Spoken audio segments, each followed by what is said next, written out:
The Plan Commission Town Board with the Pledge of Allegiance. Pledge allegiance to the flag of the United States of America and to the republic for which it stands, one nation, under God, indivisible, with liberty and justice for all.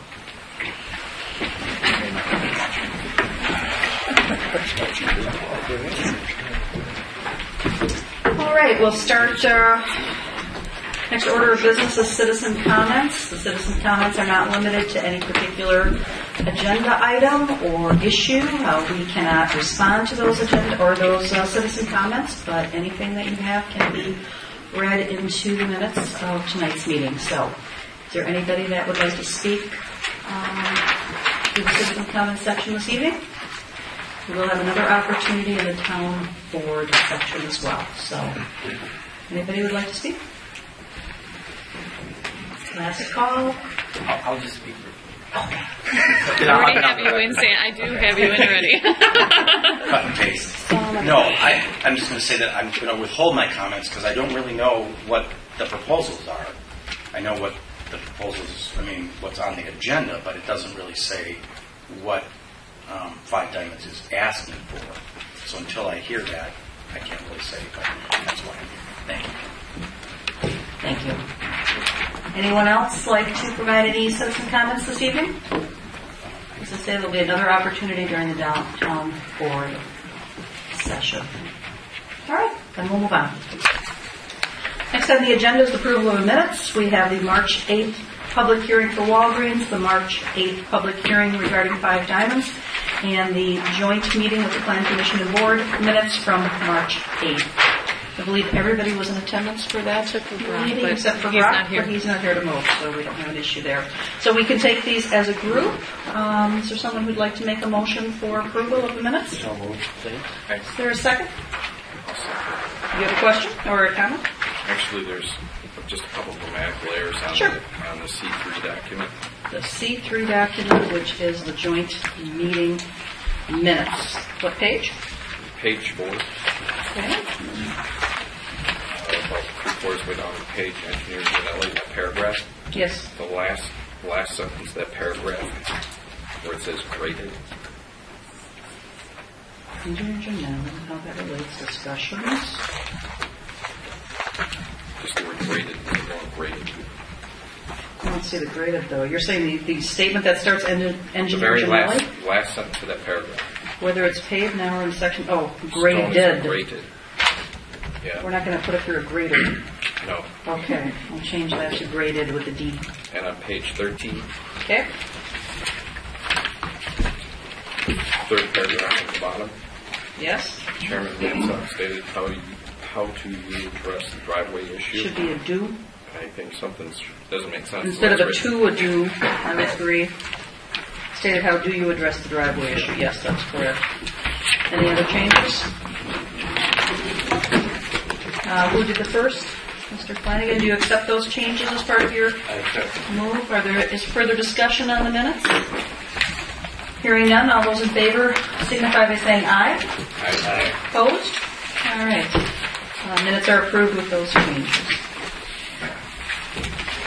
All right, next is discussion with Town Board and Plan Commission, possible action by Plan Commission for Five Diamonds phased pavement plan and landscaping. Table from the March 8th, 2012 Plan Commission meeting, actually joint meeting. The applicant owner is Five Diamonds, Inc. And Tom Kellick and Greg Beatty, location West 234, South 3555, West Paul Parkway. This will be a recommendation to the Town Board. So we do have additional information. Unfortunately, we don't like to accept late information, but it was pointed out to us that the handicapped stalls that were discussed at the last meeting were not addressed in the updated landscape plan, so those plans are on your locations this evening. So, Tom, do you want to go through your staff review? Sure. The pavement plan, and also the new one, they're proposing to pave 154 stalls out of total of 318. I do want to point out, originally the approved plans from last April showed 315 stalls as far as a number, but some of the stalls were not counted. Site plan was multiple resubmittals over a 6-month period of time, and 8 stalls were counted. They were marked. But with that, they're looking at doing just under half the stalls right now. They're looking at 318 total stalls, 154 paved, 164 not paved. They do have 8 handicap stalls. In fact, they could probably get a couple other stalls back if they redesign their handicap stalls. Thank you. For the commercial code. And it did that. So that's a policy decision. What the zoning code states is if you've got 4 stalls or more, you're supposed to pave the whole thing. Can you do it in phase? That's a policy decision that the planning commission will recommend to the board. The board will make the policy decision. Go from there. As far as landscaping, I made a comment that the landscape islands out here, actually the physical landscaping in there was going to be the physical barriers to control traffic. Curb and gutter was not required. We took that out of the code quite a while ago. So if we don't have landscaping in some of the key island areas, you're not going to have traffic control. Basically, what drive lane showing up there. Dumpster location is new, is moved. It's larger. They needed to have a recycling bin, or a couple of recycling bins versus just all garbage. Not which is typical. Typically happens. So it's over a new location. It does take up one of the stalls, and it is constructed. The masonry walls are constructed. The gates were down a couple days ago, or this last weekend. So that was the other change. So the real issues here is the paving, how much paving you're going to require. You're going to allow it to pave, and the landscaping. We're going to put the landscaping in the islands where it's not paved. Any questions on all that? I guess I've got one question. I don't know if you've actually got the text of it there, but your reference to section 13-2-13D of our ordinance, parking lots capacity of more than 4 stalls to be hard surfaced. Are those actually the words in the ordinance? And I mean, does it define hard surfaced in any way? I believe it does. It talks about bituminous asphalt or concrete. Let me get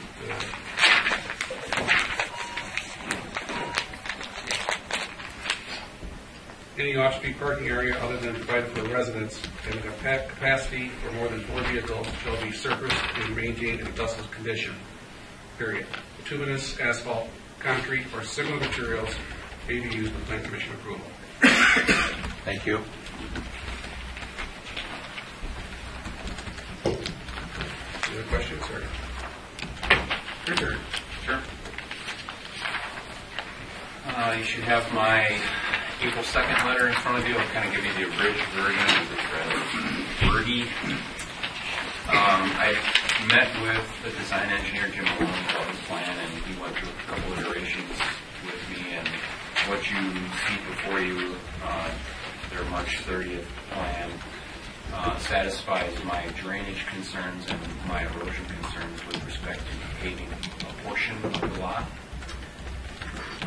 In addition, I spoke to Alan Burrows at the county, and he was on the ground out there shortly after I wrote this, or shortly before I wrote this, and he did not see any signs of erosion in the parking lot that's now gravel. And then that third paragraph describes the submittal that came with the plan to the town, included some descriptions about what they were going to do with the stall lines. That explanation sheet talks about the non-asphalted area will have stall lines, and then I spoke with Rick Beattie on the phone, and he mentioned that they would use sawhorses and string lines to help delineate parking even further. And then, of course, with regard to the dust, that explanation sheet also goes on to say with that area being not being asphalted, and the limited usage of that non-asphalted area, the dust should be minimal. We will monitor the area, and if it becomes an issue, 5 diamonds will water the area or seek other methods to address the problem. And then lastly, there were some issues that the Plan Commission Board brought up at last month's meeting relating to the landscaping and how that's all going to come together, and the financial security for that. So the submittal that I received did not address those two issues.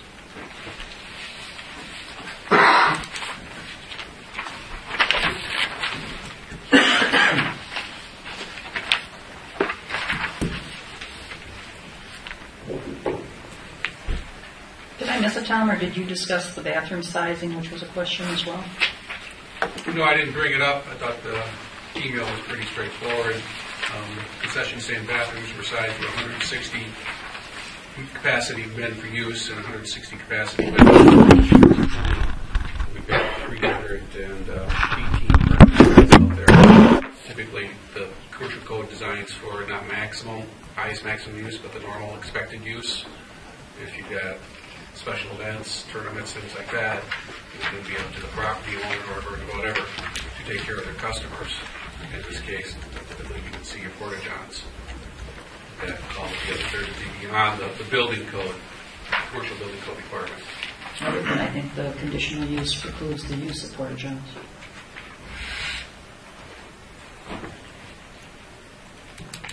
I was not aware of that. Really? Okay.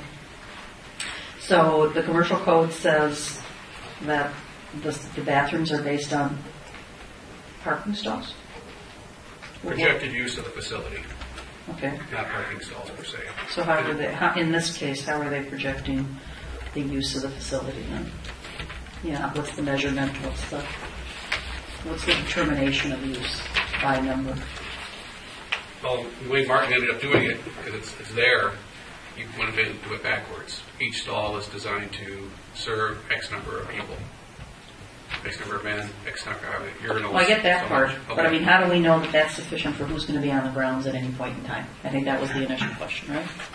So how do we know that that's sufficient? Because the winter facility or the year-round facility was to be supplemental bathrooms, and that was originally approved. So I think the question at the meeting was, okay, if we don't have that building, do we have sufficient stalls? Do we have sufficient capacity for who may be on that property during tournaments or whatever it is? And how do you determine that?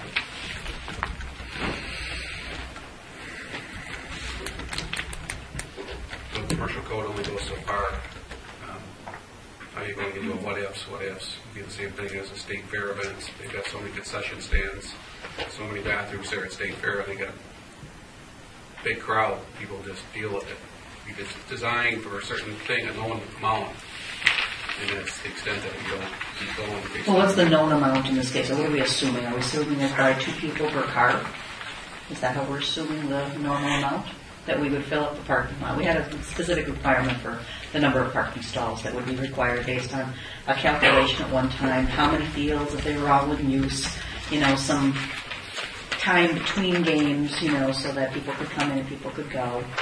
So was it based on, were these stalls then based on that? What were they based on? How did this come to be? I do not know. How did you arrive at the 160 calculation? I had Martin look at the commercial building code, and look at the number of stalls and urinals, and under the code, a urinal will serve Right. X number of people, a stall will serve X number of people, and he came up with that calculation. So I think what you're hinting at is that this is in some way insufficient, but based on what standard? It's great information that it serves 160, that there's a code there that says how to calculate it, but what do we do with this? As far as this? the design up front, Yeah. no, I do not know if there was an ultimate design up front and then back and down with how many stalls there were there. I do not know that question, answer to that question. So when you reviewed the plan initially, was that not a test of kind of the plan itself, that it had sufficient bathroom facilities for the project as it was developed and as it was presented? The commercial plan review would have taken the design professionals' layout based on his projected use of the facility. How many, excuse me, how many were in the winter complex bathrooms? I couldn't tell you off the top of my head. I didn't pull up the plan. I dropped the box, but it was one box. Well, he's looking for that. Maybe I could offer a comment.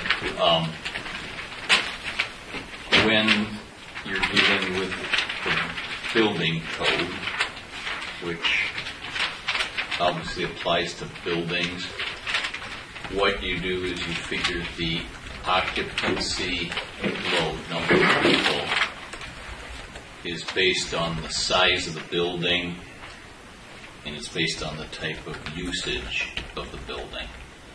That's something that can be calculated or quantified, and it's been historically that way for many years. You end up in a situation like this, it's not about the occupancy of a building, because that concession stand is a relatively small building, but it's the number of people or occupancy of people that would be on that property. And as far as I know, there's no code that applies to that. There's no standards that applies to that. One of the other things that may have some perspective here, historically, the Wisconsin building code also typically required more toilet facilities when alcoholic beverages were being served. That doesn't apply here. So that doesn't provide a lot of clarity to it, but it's an area where it's, I guess you make an assumption of the number of people that you might have for an event, but there's not really a prescribed way to do that calculation as there is with the building, which is what the building code applies to. Thank you. Well, that's clear as mud then. It is. Okay. Mr. Rickles. When I had the experience at Saratoga Complex, their facilities for restrooms there are half of what they're providing here. When they have the state girls softball tournament, they need thousands of people on the grounds at one time. But because of the way a facility like this functions and the rotation of people, they've never run into a restroom issue there. There's always been plenty. Because the people rotate through, they're not there the entire day or the whole time. So the facility isn't used like you would if you were to stay there for long periods of time.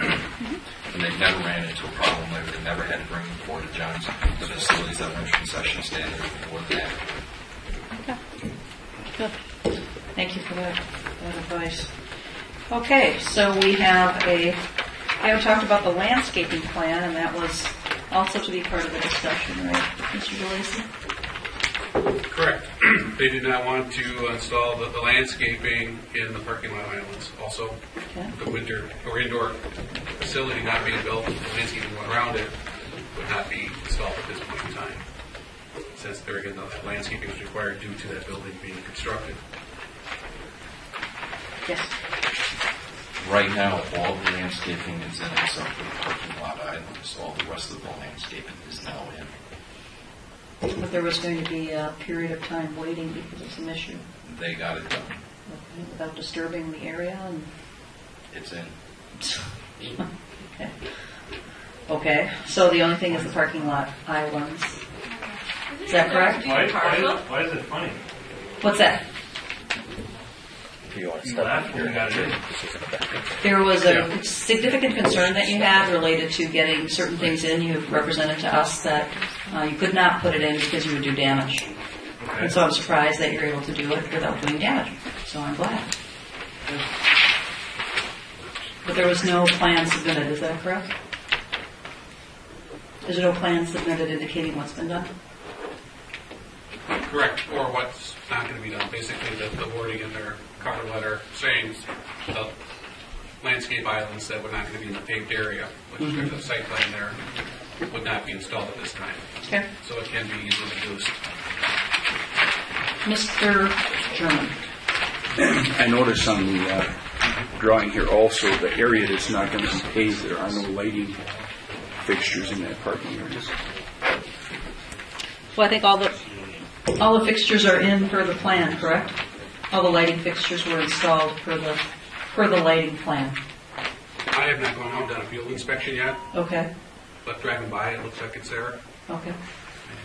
Go out and The only part that's lit up is the part they're going to be paving. But I don't, This corner's, there's no light poles in this corner, correct? are your lights in as far as you're concerned per the plan, Mr. Yes. Kelman? Okay. When are you planning on going out and reviewing the facility for completeness? I was going to wait to see what you were going to decide this evening. It would be kind of good to know what's there now, so we could decide what needed to be done. All right. Other questions? So we have to document that all the landscaping is in and have that verified other than the islands. And we have to determine if we are interested in a policy decision on a phased paving plan. And if we're going to agree with if they're not building the winter facility, the indoor facility, are they required to put in I mean, they're not then delinquent in putting in any landscaping because that part of the building doesn't exist that requires it. Is that correct? That's correct. Okay. But technically, they would be required to put down some sort of bond on the landscaping that should have been in the islands, the parking islands, or not? Yes, because the parking lot stalls requirement was separate from the indoor facility. Okay. The indoor facility did not generate those parking stalls. There's the use of the overall complex generated that, based on what you had said earlier. So even if we were to consider the phased parking lot and the islands wouldn't be put in at this time, your position is that they would still have to put down a bond for 110% of that Correct. work. Okay. And the dumpster area was built in a different area than initially approved. Do we need to address that? You should address it. It's probably more functional. It's away from the building. It's probably easier to access it and provide the dumpsters in there from the concession stand area and the indoor facility. It's actually a better location than it previously located. You lose one parking stall, but one stall out of 323 isn't a major ordeal. How will that affect the indoor facility? Was it not initially attached to the indoor facility? No, it was about 10 to 12 feet away from it. Okay. It'll probably make it look better not to have a dumpster right by your front door.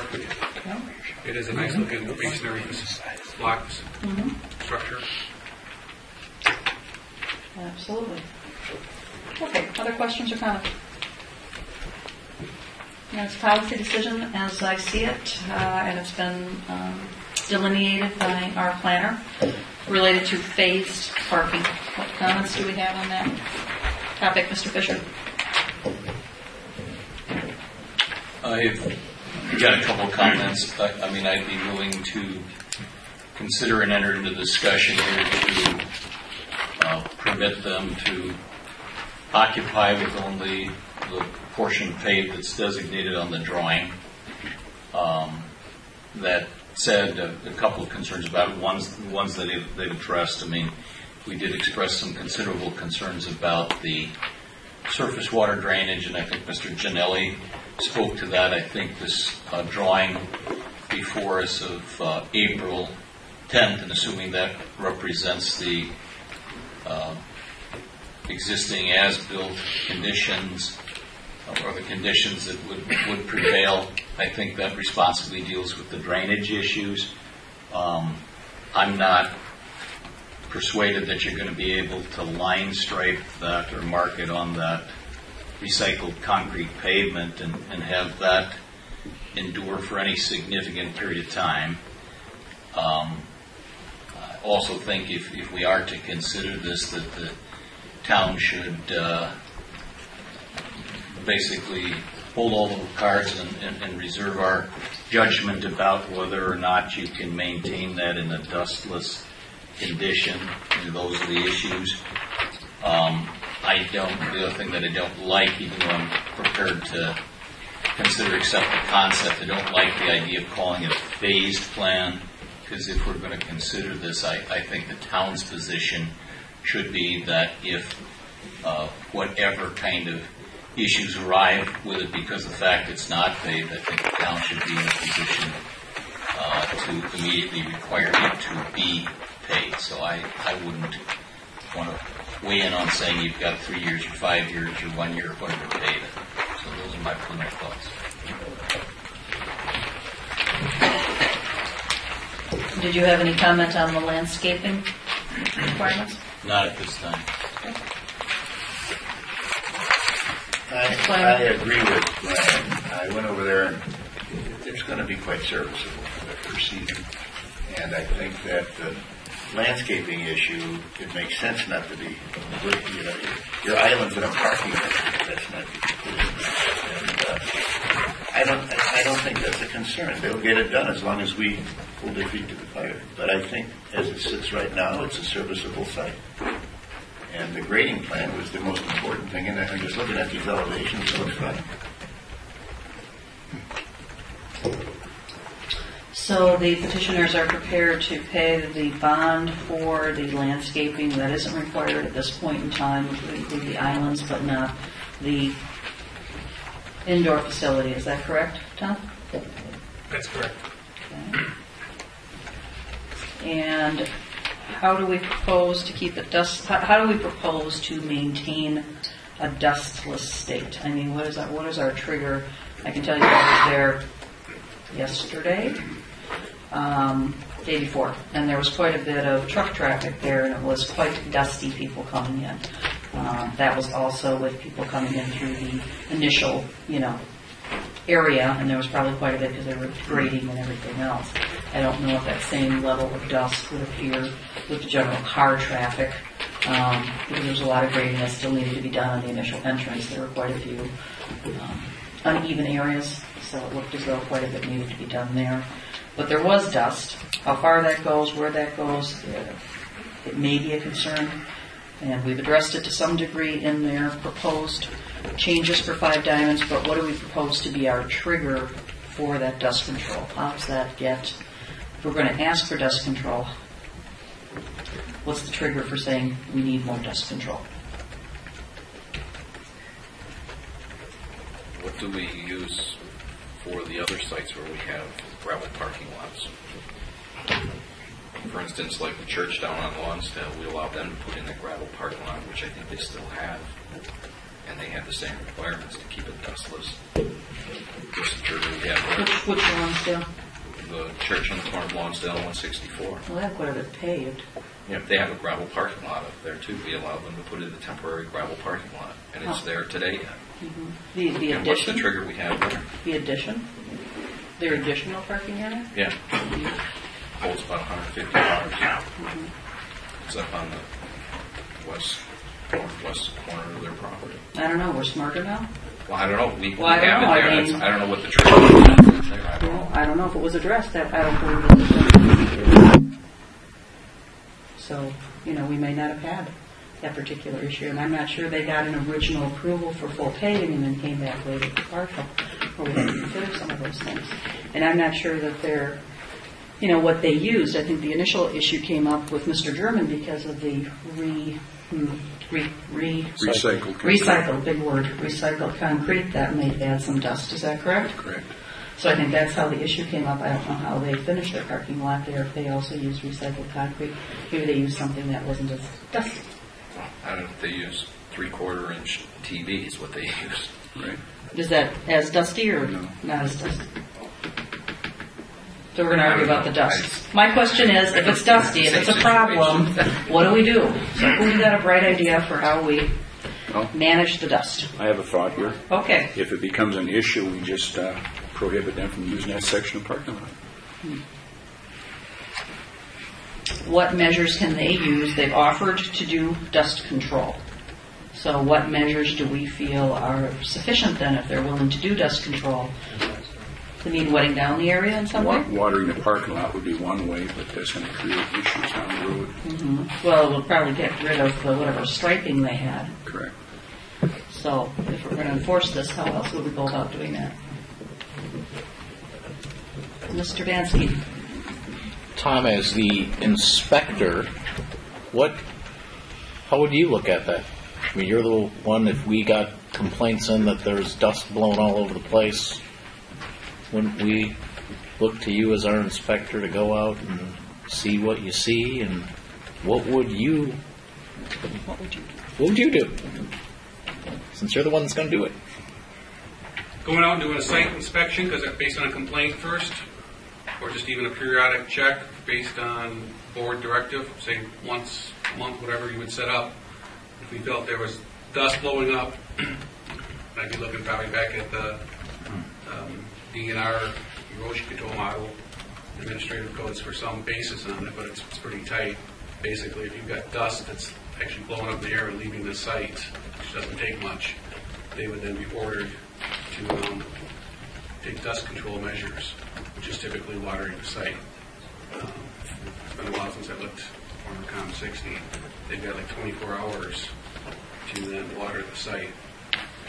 So would we, and I'm just saying, would that be an acceptable trigger? We had, I'm going to say it, we had complaints or something that would cause us to send out the inspector to look at it. I don't think you're not currently going over to Fox River checking out the 2 gravel parking lots every Sunday afternoon to see if the dust is blowing around just arbitrarily, or, why would? No, like any private property in the town, we go out based on a complaint basis that's approved by the board. So the complaint came in about crazy dust, that would trigger you to go out and look, and then you would come to the board and say, we have a dust control problem. Then we could contact the property owner and say, hey, you got a dust control problem, water your gravel. X number of hours or 2 days, whatever you put in there to address the dust control, go out. They called me up, hey, I want to water the place, come on look at it. I go up, verify it, send you guys an email that it's taken care of, or timely. And doesn't do it, I send you an email, it's not done. Okay, thanks.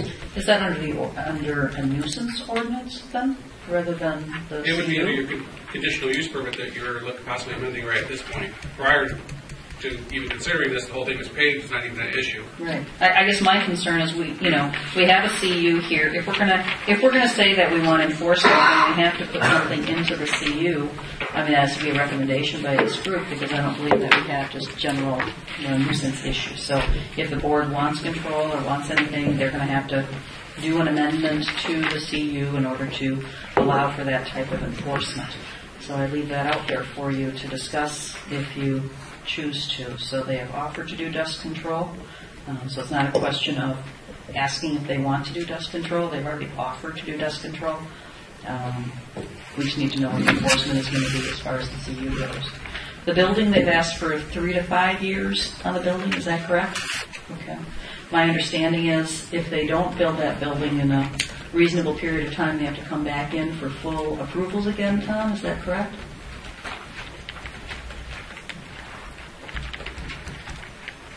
Based on the way it was written, no. It's a development plan, it's phased. Looking 3 to 5 years. So on any approval that we have, if something is not built within a year's time frame, that continues on, that approval stays forever? Majority of your approvals, yes. Once they're approved, they go forever, unless you put a timeline in there or a date. Okay. If they meet your ordinance at that point in time. Well, I believe that we should identify that in any amendment, that they have the ability, so there's no question later on that anything might have triggered that they lost that approval with any arbitrary date.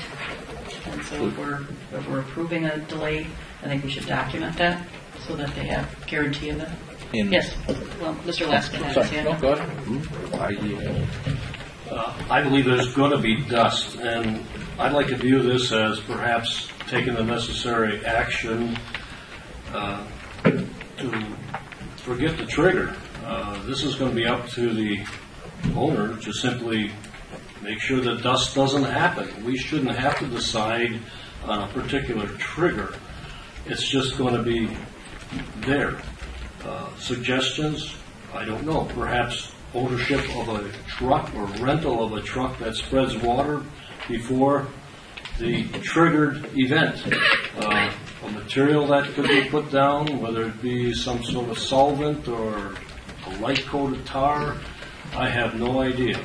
I'm just offering that for some suggestions, but I'm not really sure waiting for a type of trigger is the right approach to this. I might have misspoken. If we want to enforce, we need to have some enforcement mechanism, and that needs to be documented. So if somebody complains and we have no enforcement mechanism, it's not in our ordinance to have an enforcement mechanism for that.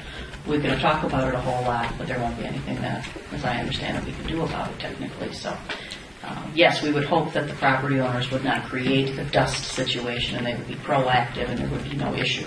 And if we don't want to address it, we certainly don't have to address it. But I don't want folks later on saying, what's the answer and how do we enforce this? And then we can, I don't know, Mr. Gilmore, can you offer any suggestions?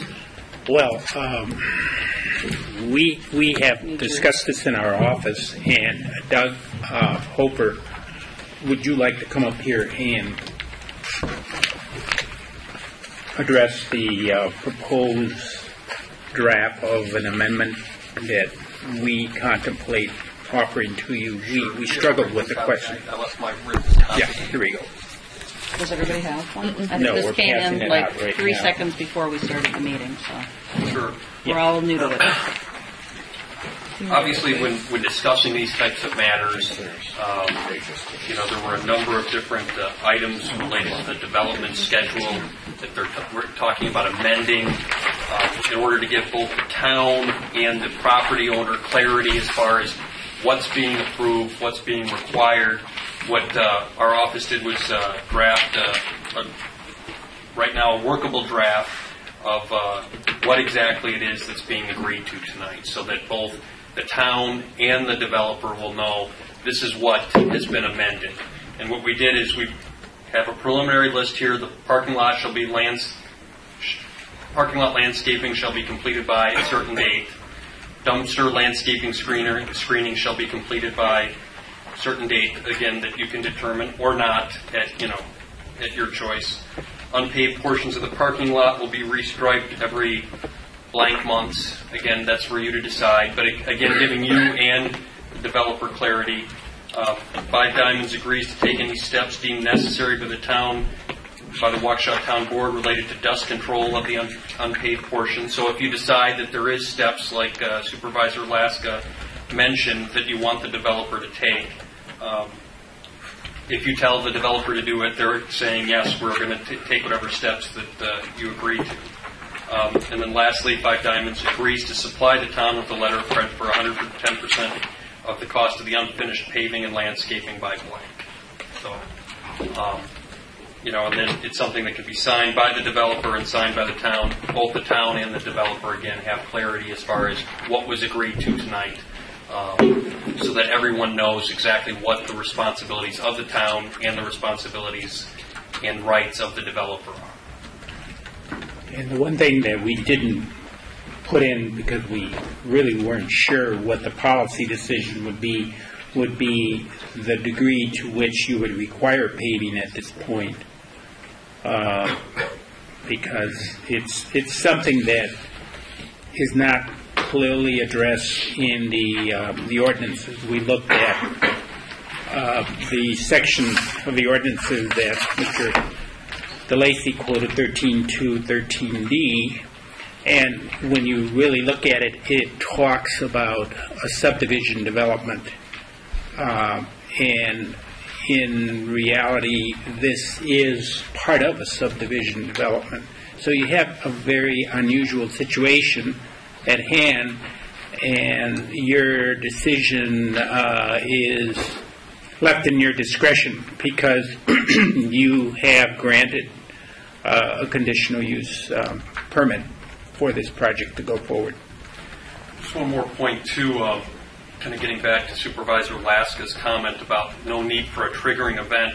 If you look at paragraph 31 of the conditional use permit, it says, about midway through, I'm just going to paraphrase part of this. The allowed uses of the subject property must at no time be hazardous, harmful, obnoxious, offensive, or nuisance by reasons of, delineates a number of reasons, but one of them is dust. So already in the conditional use permit, the property owner is required to make sure that they keep the dust on the property under control. Tom, question. We have on a couple of occasions provided temporary occupancy permits, and I'm wondering if this mess can be solved by saying we would issue a temporary occupancy permit, whether conditionary or not, but it would be temporary based on their complying, because then at any time we could, if we felt that they weren't complying with the dustless piece, we could step in and the enforcement would be how you in jeopardy of losing your occupancy because it was temporary based on this. I mean, even the Fox River parking lots, those are temporary parking lots. Those weren't issued permanent to my knowledge. So with the church, they met the zoning code requirement for paid parking stalls. Right. They asked for overflow. We gave them an approval, site plan approval for temporary parking structure. There was no occupancy involved. Right. I'm just saying. They've got a drop dead date, I think 2014, 2015, to either pave it or expand the building. Right. So in this case, going back to the first question, is a good tool to solve this problem a temporary occupancy permit that allows them to operate, allows them to pave their portion that they're requesting, and leave the other portion at their own risk, unpaved. That would be difficult because you're basically saying it's an all or nothing. They've got $2 million investments. You say it's all or nothing. You say, okay, you lost your occupancy. They're going to continue on. You're going to go to municipal court, and the judge is going to look at it. If you were going to stop this $2 million investment, you approved and they're complying with everything except this one item. Now you're trying to take it all away. You get a reasonable factor in there that's probably not going to be very enforceable. Okay. You have to come back to something that's measured to what they're not complying with. Okay. Thanks. I think we're making more than what we have to do on this issue. We already have ordinances in place that anything and any time creates a nuisance of any kind. The town can order them to do it. End of conversation. I mean, the dust issue, yes, the dust issue. I mean, we have that authority already. We don't need to write it into there. We already have that authority. They're in the town, and we have that authority. Tina? I guess my question is Use the microphone. the metrics to define dust. Now there are measuring devices, correct? No, it's Particular like perception. I don't know if there are any measuring devices for dust. I mean, maybe there's something for air quality that I'm not aware of. But Yeah, I think there are. So, I mean, that's an option. I don't know the dust. Well, we have, under our conditional use, which of course we're going to be following, we have the requirement to review the conditional use annually, and that time is now. So I would anticipate that this will be on the agenda again next month as a review. I think we can clarify some things at that time. I think it would be helpful for us to document at that point in time the things that have already been completed, so that there's no doubt for the owner, the developer, that we have accepted the things that that we've indicated are done. There's no rehashing of things, no question related to what they have completed and what we have accepted. They, of course, want to open the 8th of May. Is that correct? The 1st of May. Can I just ask a clarifying question? You said we're up for an annual review this month, but we just got it last month. It was finalized last month for your April approval, but if you read your CU, you have a ton of things that you have completed since, and so you're going to want to have clarification and confirmation that those things have been completed. Because as you read your CU right now, it's as it was in place April 14th of 2011. And so you're going to want to have that clarified and confirmed what you've completed since then. And I think you should also have in there that you have the ability to have paved, stepped parking if that's what is decided. and perhaps more time to build that building rather than an interpretation as documented, so that if this board does accept your suggestion of doing it in 3 to 5 years, that you have that in writing as well. It's confirmation for yourself, as well as to have clarified what's been done. Physically got it last You month. physically got it. That's right. That's right. All right. Questions? Number 5 on here indicates a letter of credit for 110% of the cost of the unfinished paving and landscaping. How does the petitioner feel about that? We agree with that. The landscape, Yep. not that. No. The 5 Diamonds agrees to supply the town with a letter of credit for 110% of the cost of unfinished paving and landscaping. Who said that? It's in the development schedule agreement that the attorneys have brought forward. So I'm asking you for your reaction to that. No, we don't agree to it. A voice from the crowd. Okay. That was debate. Yeah. The thought process with having the 110% requirement, I'll Mr. agree to the landscaping. Yeah, that's an easy one, right? What was the thought process with the 110%? Again, the thinking was that because there was a lot of uncertainty as to when this would be done and completed and how the parking lot would be maintained, and they may encounter difficulties maintaining the parking lot with the appropriate drainage, that if there were a letter of credit, it would be much cheaper than having to put up cash to enable the completion of the project, because if there are problems in the parking area, there are drainage issues, there are attendance issues, there may be some safety issues in terms of public safety vehicles, although it's speaking with the fire chief, he tells me that the paving that they have completed to date does not pose any problem for him. Is that correct, sir? Yeah. So that was the thinking. A lot of assumptions. At the end of the day, it's a lot of assumptions that the county and Mr. DeLacy has approved based on the drawings that you have today. You're making assumptions that they approve. They don't provide any approvals. They provide their assessment of the request. But they agreed to the drawings that are in front of you. Do you feel, Chris Janelli and Tom DeLacy, that you have made some sort of agreement with the petitioner? No. We've not agreed. What's We the word provided to an do? assessment of what you're attempting to do or what you're proposing. Okay, And what impacts that might have. So based on what we've done and proposed, you don't have any concerns, is how I understood your email. I have, if you read the 3rd or 4th paragraph of my letter, my concerns are not with necessarily the drainage or the erosion, but with the dust and whatever landscaping and paving letter of credit there may or may not be. Right, he just indicated that he's got a problem with drainage, and he also just indicated, I believe, that he had an issue with the erosion. Well, you might experience that over time. He's looking forward as to the issues that may happen, not that exist right now. As I understand it, Alan Barrows has gone out and there is no evidence of erosion at this point in time, correct? Exactly. And so we're reacting to that, and that's a positive thing. And what Attorney DeLamore is looking to do is, in the event that there is an issue, that we're protected to make sure that that's corrected. How we go about doing that. Now, can we also go about doing that in the annual review? Because there's going to be an annual review on the CU. If there is next year, let's say, drainage issues and damage to the parking lot, can we at that time require the paving to be completed?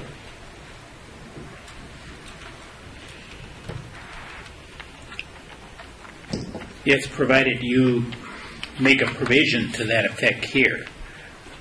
What the applicant should understand is that what was agreed to by the town was what you submitted in 2011. Oh, I get that. I totally. And what you submitted in 2011 was, as I understood it, that you would have the entire parking lot paved on opening day. Exactly. Now you I have understand changed that. your position, and you are saying, I want to change that. Right. And for that reason, I am recommending that some mechanism be set up so that in the event that your corporation is not in a financial position to put in the parking lot at such time as it may be necessary, that there be some kind of a remedy to correct that problem. That's the only thing that I'm trying to accomplish. So by giving you 10% more than what it's going to cost me to do it tomorrow is a remedy? I'm suggesting a letter of credit, sir. It's the same thing. No, it's not, sir. Yet, believe me, the town's got quite a Well, few of them. It's well- cash that I have to post. If they have to post collateral, and if the collateral needs to be 110% of what it is, effectively it'll feel to him like he's posting 110% of cash. Because the letter of credit, probably needs to be collateralized for something Absolutely. more than what Or needs to be cash. done. So I can see that. But what other trigger would there be? So if the petitioner agrees to amend the CU to allow us to determine that it needs to be done next year, what would that look like so that we're not here next year not knowing how to enforce? Let's say there is dust, there's problems, there's erosion, he's in front of us and we want him to finish paving. What does he need to agree to today to remedy that issue so that we don't have to deal with this issue in the future? A clause in the amendment that says that at such time as the town demands, he will pave it forthwith. You agree to that? I didn't understand what you said. That if we find that there's an issue, you will, right at this point in time, that you would provide an agreement that if we demand that you do it, and we'd have reason, obviously, to demand that, there'd be some issues, there'd be drainage issues, there'd be dust issues, there'd be complaint, that you agree that you will pave it upon our demand, what we call a demand. Yeah, I don't see why that wouldn't be a problem. Okay, problem solved. Right? You want a time frame in there? Well, I think you got to, obviously with the seasons, you're going to probably at least give 6 months. Well, realistically, to hire a contractor, get bids, to Right. get the next phase done, it's going to take you Exactly. X And number with of the days. seasons, right. Yeah. So you're talking 60 days by the time the town board says. I would say within 6 months. Okay, that's more realistic. What does the board think? I think that's a little much. But, what it would be effectively, I think, is after a season, because that's when we would have the complaints. Well, that we would that's say. what, Mr. Flanagan made it, it's all documented in our conditional use. But not the paving. The rest of it, the enforcement is, but you're asking for us to, You can put the pavement under a lot of these issues that for headings that you have. maybe not as clearly as we could have them. Mr. Fisher. Respectfully, I think we're making this too complicated. Mr. Holford read some of that. Town, I think, desires at a minimum to maintain control of that. That's why I would be opposed to saying, hey, you can wait 3 years to do it or whatever. That is the position the town wants to be in. We want to be in a position that basically, Mr. Supervisor German suggested, if it's problematic, one remedy is cease to use it. And I think the town wants to continue to hold that card or pave it before you continue to use it. And I think we're making it far too complicated. All those provisions are already in the conditional use permit. Thank you. How are they in the conditional use permit? Just Mr. Holford just read all of that, number 31 of it. That's- We've got an all the kind of thing, if any of this causes issue with dust or whatever, we've got the option to revoke, suspend, modify the conditional use permit. All those cards are in our hand, and let's not take them away. Was that what you meant by your statement, Mr. Hofer? No. Could you clarify them, please?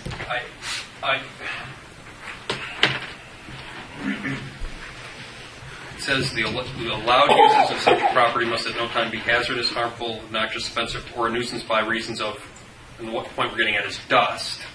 Now, the town board has the discretion to decide whether or not the property owner is living up to each of these issues. And so if Supervisor Fisher's point is the town can determine at a certain time that there's a dust issue and therefore he's not in compliance with the conditional use, and therefore the conditional use can be brought back for review and can be told you have to cease the conditional use.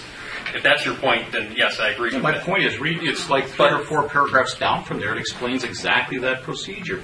the town at any point in time, with regard to those operation conditional use, can bring the applicant back in here and basically tell them to cease and desist or whatever we need to do with it. It's right in, read it. It's 3-4 items down from it. But it is a legal proceeding, as I understand that. It's not as simple as and that's part of the concern. If the petitioner is agreeing to abide by a demand for paving, and we've already approved the plan for full paving, why wouldn't we take that opportunity and put that in our document as an additional amendment, which they're offering? Then we don't have to... What additional thing do you want to put in there specific? Upon demand, that they will pave the remainder of the parking lot.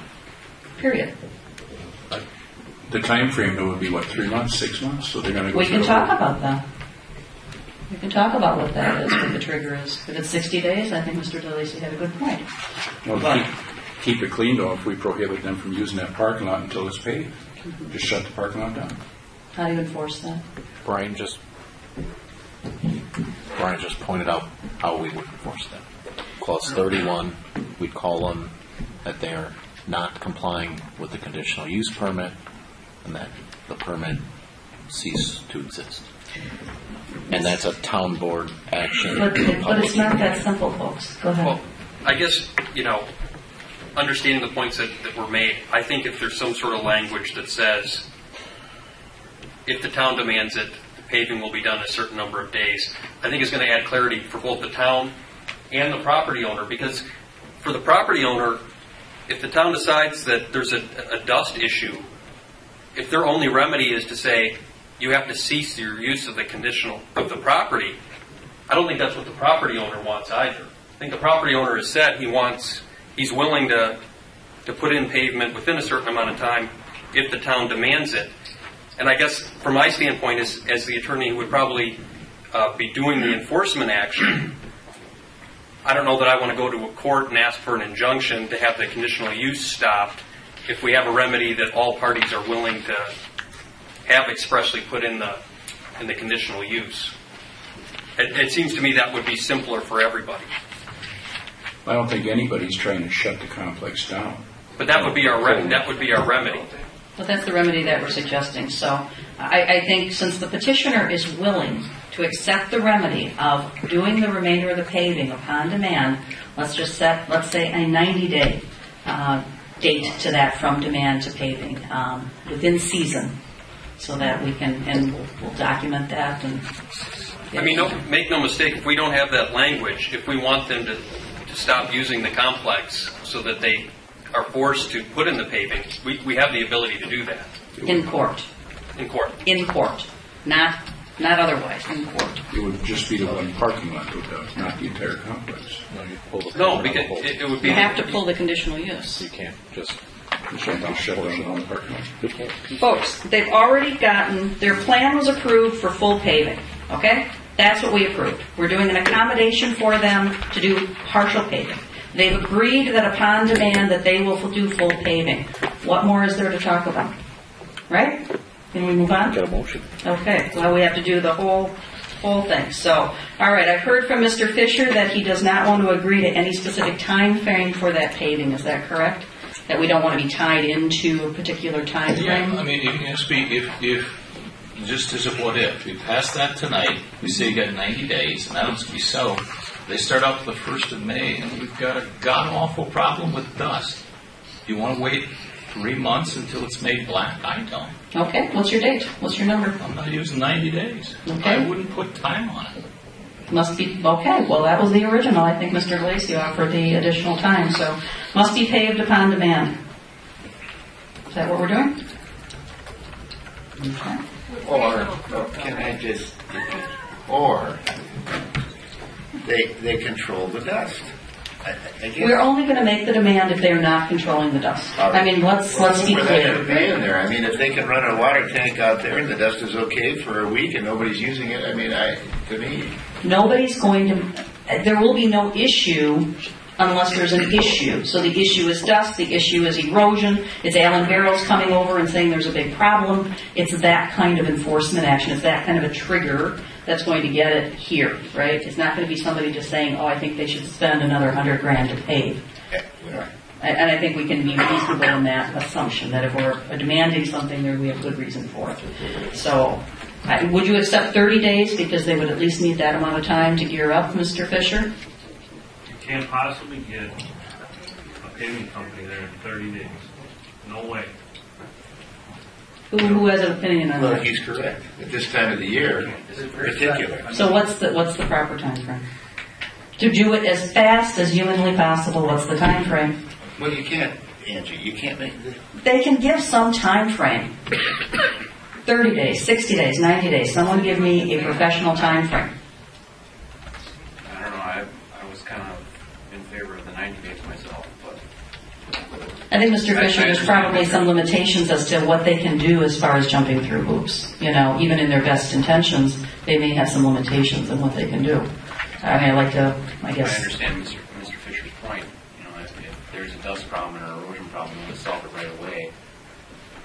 You know, if the complaint comes in that that's the trigger to pave it, and give them 90 days to pave it, but you know what, you got to still fix that issue Right. temporarily. And stop the dust and whatever else. I mean, I see there's other remedies other than the paving, but the paving is the ultimate remedy. And a remedy would be is if they fail to keep controlling the dust, the town can go out there, hire their own tanker, spray it yourselves, bill them. Town does it right away, right? Your cost is about 30% minimum. You're not going to want that. We don't want to do that. But that would be an immediate fix. Something we could do within 48 hours. Okay, so one of the amendments would be paving upon demand. No more than 90 days, is that acceptable? Okay.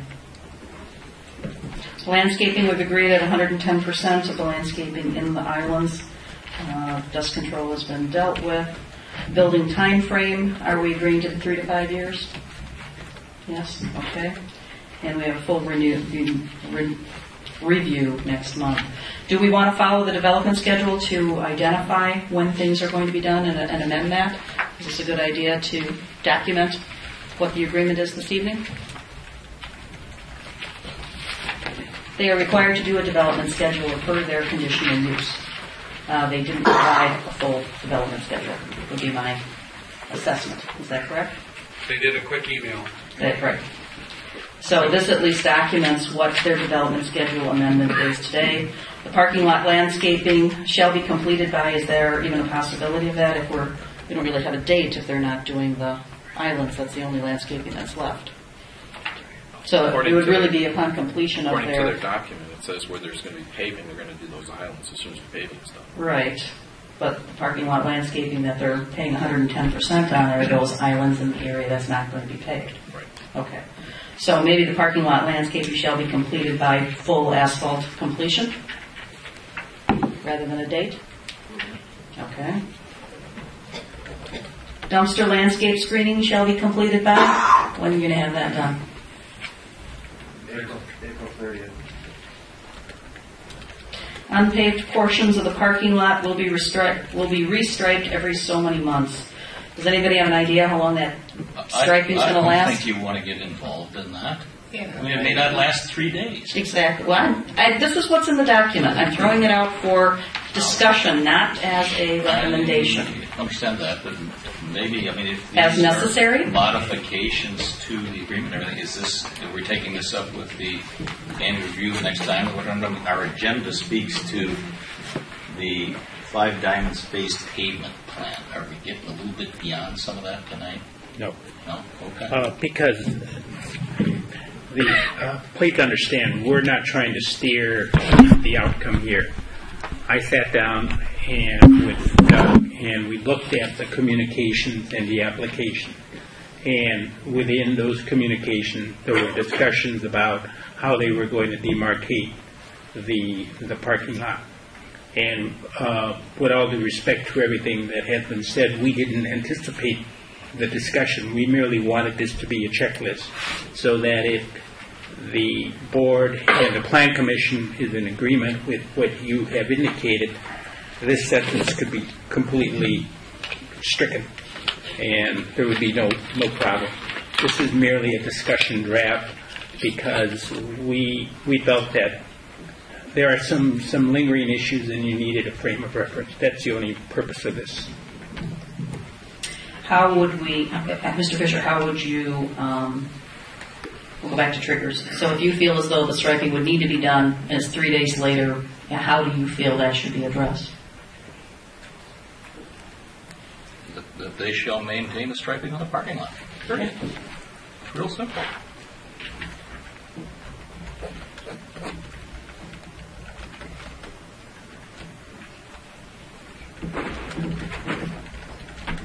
You agree to that? Okay. Dust control, do we really need to deal with that since it's in the CU? Attorney Dillamore? Whatever the Plan Commission wishes to recommend, to the extent that we have this language here, it just makes it easier for us to enforce it. Well, why don't we say 5 Dimes agrees to take any steps deemed necessary by the town of Waukesha board related to dust control and striping of the unpaved portion, period. Because that's what we're dealing with striping, correct? Or do we want to? Is that satisfied, Mr. Fisher? Do you have a comment on the original? Does that work for you? Or do you prefer leaving it the way it is? Any steps deemed necessary, I guess, is restriped. Right, but the question is, do we have a number 3, or do we put the striping in number 4, because that relates to the dust control of the unpaved portion. You could do dust control and striping of unpaved portion, and they're doing any steps necessary by the town board requirement. Okay, Mr. Laska? Just a side note for the petitioner, would like to know if you did any pricing of water trucks and or rental, if you will, because dust will be inevitable, no matter when, between now and whenever the hard surface is put down. Do you have an answer, sir? He's looking to you, Mr. Kelnick, Mrs. Kelnick, Mr. Daly, Mr. Daly. No pricing yet? No. Okay. Have you checked into vendors at all that do that kind of work? Would be available to you? Are they available? Yes. Okay. 5 Diamonds agrees to supply the town with a letter of credit of 10% of the cost of unfinished paving and landscaping. What is the group's feeling on that provision? Unpaved paving and landscaping? I would say we're doing it for the landscaping. I thought we dealt with the paving part. I'm confirming of a discussion. I would just have it say that it's for the remainder of the landscaping.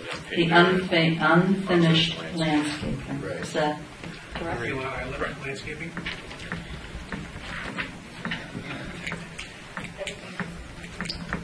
Except the indoor facility foundation. Island landscaping, yes, because it's not required for the building isn't built, so they can't put down what they don't know what it's going to be. Okay. Do we deal with this then as part of the review next month and incorporate this document with the updated, or do we want to issue this now? It was drafted specifically to enable you to take action tonight because this was the agendized item. Perfect. And they wanted to open. Perfect. So I think other than what isn't on this document is the building, correct? 3 to 5 years on the building, so that would need to be That added. you can take up at the annual review. So eliminate the building issue this evening? Okay. So, would anyone like to take, I believe that covers all of the issues this evening. Would anybody like to make a motion to accept the development schedule amendment with the documents or the dates and provisions that we've just completed That's my for motion. this project? Thank you. Second. I'm sorry, what was the date on the landscaping letter of credit? I think we said, when can you get us a letter of credit? Well, are you going to do a letter of credit? He says, this can't be a lot of money. How much money is this going to be? And just put a cash bond? Yes. Okay. When can you do that cash bond? Tomorrow. Okay. No, don't have any complaints about that. Okay. Any other questions? All those in favor? Any more discussion? There's a motion and a second. All those in favor signify by saying aye. Aye. Opposed? Okay. Thank you.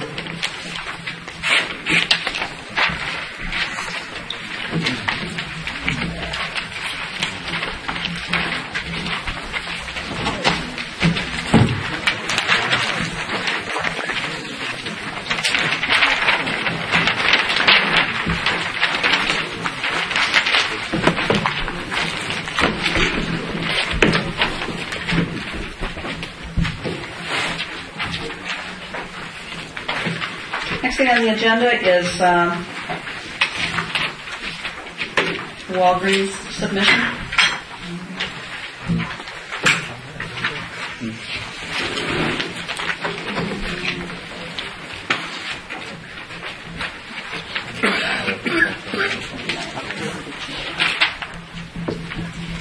All right, rezoning position.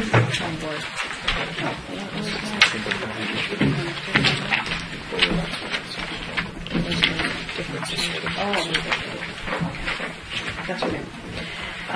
Discussion and possible action. Discussion with Town Board and Plan Commission. Possible action to Plan Commission on the rezoning petition, which was tabled from the March 8th, 2012 Plan Commission meeting. The properties are Mr. and Mrs. Gundren, Mr. and Mrs. Dozel, Ms. Borgwart, Ms. Pease.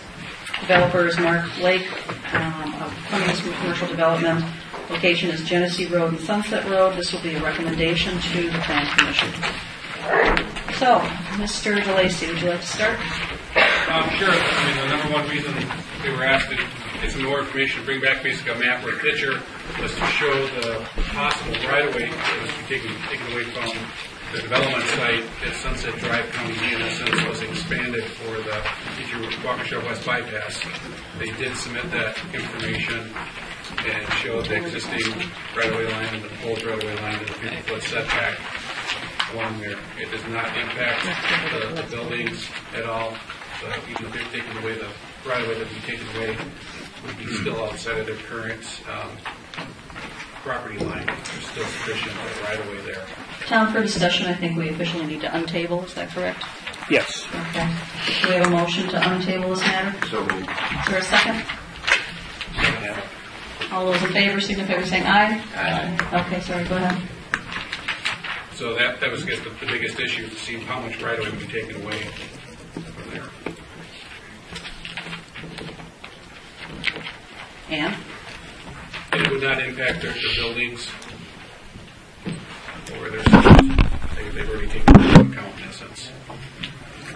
The submission, as I understand it, was done on Thursday, and the meeting with the DOT was on a Friday. Is that correct, Brian? No, the meeting with the DOT was on Tuesday. So then the submission was the week before the meeting. Either way, you submitted prior to the meeting with the DOT. Is that correct? Okay. So you did not take into account the DOT. My assumption is you did not take into account the DOT discussion items because you had already submitted. No, we were given the CAD file from the DOT, and that's what our submission was, and that's why we were having that additional meeting, basically to discuss the meeting. That was really our only discussion point at that meeting. We went through this map. This map is the original one in terms of how it would be built. Without Sunset Drive being expanded. But this is how it is. What you received, what I sent to you, was the plan for how it would look if Sunset Drive was widened, either due to the county widening Sunset Drive or the bypass using Sunset Genesee. That one we got directly from the engineering department at the DPW, so all we did was incorporate their plans. So, and then when we had the meeting, we looked at it because we were concerned about it. Their concern in that said, okay, we should also close the median. In our meeting, we discussed it, and we discussed several things about it, but one of them was, why did they come up with this idea? Well, Southeastern Wisconsin is experimenting with a new way of counting cars through intersections. And one of the ways that they're doing this is doing it instead of just by the type of road and the queue line, the distance from the intersection to the end of the cut, is they're doing it on speed. And it's only being used in southeastern Wisconsin. So that was determining whether or not this was going to be closed. They went to talk to the state, and you got an email today from it about it, where Art Ballman talked to his representative at the state, and that person at the state said that this meeting does not need to be closed. If this were chosen as the bypass route at some point in the future, at least 10 to 15 years from now, they may consider shutting off the left turn bay. But that was the extent of that conversation. Well, the unfortunate part is with that information coming in so late, it wasn't available for review by the planner or by the town board or for the plan commission. So we don't have the benefit of that information on an official basis and on a review basis. So you understand? I mean, that's why submissions are required to be in 3 weeks ahead, so that we have all the information that can be reviewed. But that has nothing to do with rezoning. I'm not quite. That has to do with site plan and how it's going to work and everything else after that. That has nothing to do with rezoning. And rezoning also takes into account what the traffic pattern is going to be in that area, and that's not been determined. It has been determined. Not you have the plan that definitively. shows that it's been determined. It's not determined until the street is laid out. I mean, there hasn't even been a decision made for the bypass to go down this route, so final engineering has not been done for this route. The plan that you got, I got directly from the county, which implements that plan. So I didn't make it up. But the county, as you know, is not the final decision maker on this. This is a DOT project. That plan was reviewed by Art Bauman and the state. They reviewed it. Which came in today without any review or question by anybody else. You know, are we just to accept that without review? If I was dealing with the site plan and we were talking about my number of parking stalls in my building and everything, that'd be great. But we're talking about my zoning, which I've been here for 3 years trying to receive. And I can't go anywhere unless I have my rezoning. And my rezoning is dealing with, is this properly, does it have a proper land use? Does this have the proper access points? Yes. Did I get a letter from the county? Yes. Did I get a letter from the state? Yes. But to say that, oh wait, we received an email today that says that, yep, you're correct, but we haven't reviewed it, so I'll see you in a month. That's what you're telling me? What I'm telling you is that you're asking for things from officials that where the bypass has not been approved, the route has not been determined and has not been approved, and final engineering hasn't been done. So what you've received are opinions from the county and from the state as to how that may happen. And they have jurisdiction over Sunset and Genesee or Exeter. Mr. Fisher, you were in that particular meeting. Can you lend any light to this? Well, I can. And what happened at the meeting, and a significant thing, there are a couple of issues, but significant issue was discussion about the median there, which would be your, or at least one of your two principal entrance and exit points. And basically, I believe it was this Mr. Bauman who largely conducted the meeting, and the conclusion of that meeting, or at least my understanding of simplistically, is he was going to check with his associates or superiors his email communication of Thursday, April 5th speaks to the issue of that median crossover. And while I agree with you that that doesn't meet our requirement for 3 weeks advance notice on information, I mean, in fairness, we violate that rule from time to time. I think this is a clear written memo about that, and basically the state has said two things: that they would not require the median to be closed. Paraphrasing, I mean, they indicate, if you read his email communication, that when they review their operational information, they consider the possibility that might degrade to what they call LOS F, or level of service F, somewhere in the time frame of 2022, I believe it is, to 2028, which is roughly the 10 to 15 years that Mr. Lake spoke of. And at that point in time, they indicate the possibility that they might restrict left turns out of your proposed development, and I'm not sure that might speak to the bank as well. They indicate there, I think what they talked about, the planned geometry for the intersection, and they largely find that in order. So my reading of that is basically the state has said, even if that is the chosen bypass route and they have jurisdictional authority, that they would allow that median cut to be in place. There was one other issue that they addressed that, from my perspective, gets to site plan development, and that concern was expressed in the meeting is documented in the email, and that's the frontage road that parallels, maybe Mr. Lake, you can point to that, but parallels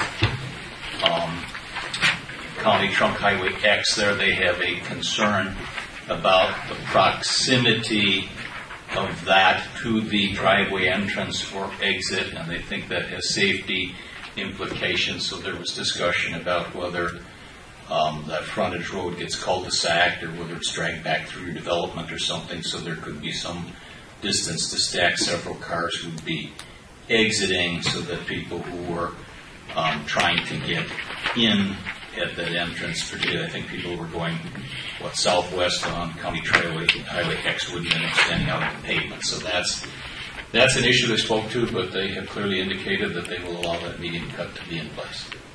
And that's my takeaway from the meeting. I understand, and I talked to people today. Sue Boyd over there, they will have a set of minutes of the meeting. They basically transcribed the meeting. Those are to be available by the 18th, which is Wednesday of next week. But Mr. Baumann, in fact, spoke to their conclusions in the email of April 5th. Did they, in the meeting, did they talk about the minimum distance from a ingress-egress to an intersection? So the ingress-egress that's shown on the plan, you're talking DOT, you're talking now, let's assume bypass. What is the minimum that needs to be from that intersection? That was not discussed at the meeting, and all of the discussion was in terms of whether or not that median cut would be allowed to remain in place or would be closed. They actually did discuss it. What they said was that if they're looking for sight lines on the state highway, they would like to have 650 feet per entrance as they go up and down the highway. But we're talking about this road, which you try to separate them as much as possible. How far can I go east and make it reasonably safe to keep it away from this intersection, and how far can I keep it away from our neighboring property?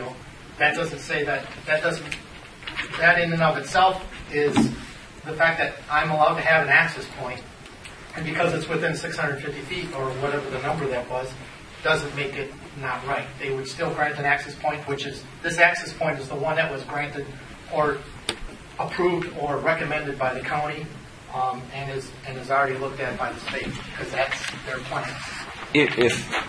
And I just wanted to ask two questions. One was, in zoning, we're talking, part of the concern, as you just pointed out, was access points. And I heard today that the distance from roadway, the driveways, the intersection is 500 feet. And I think your proposed access point to your neighboring community is, your neighbor to the west there is, let's call it 75 feet. That Janet Glade might be even closer than that, because she's about 70 feet away. Okay. So I had a question about that. I tried to call Art Baumann when I got this email. He's out of the office for like a week, so I can't even. He on this letter says, "Please let me know if you have any questions." I got a question that states, "We did not perform a complete review of the traffic impact analysis to determine if the operations and improvements stated in the report are acceptable to WISDOT. Please let me know if you have questions." I want to know what that statement means. We're saying that he says it's not a problem, but based on what? When he puts in a separate 2-sentence paragraph, we haven't completed this review, but here you go. And I can't talk to the guy, can't ask him what he means by that, because he's gone.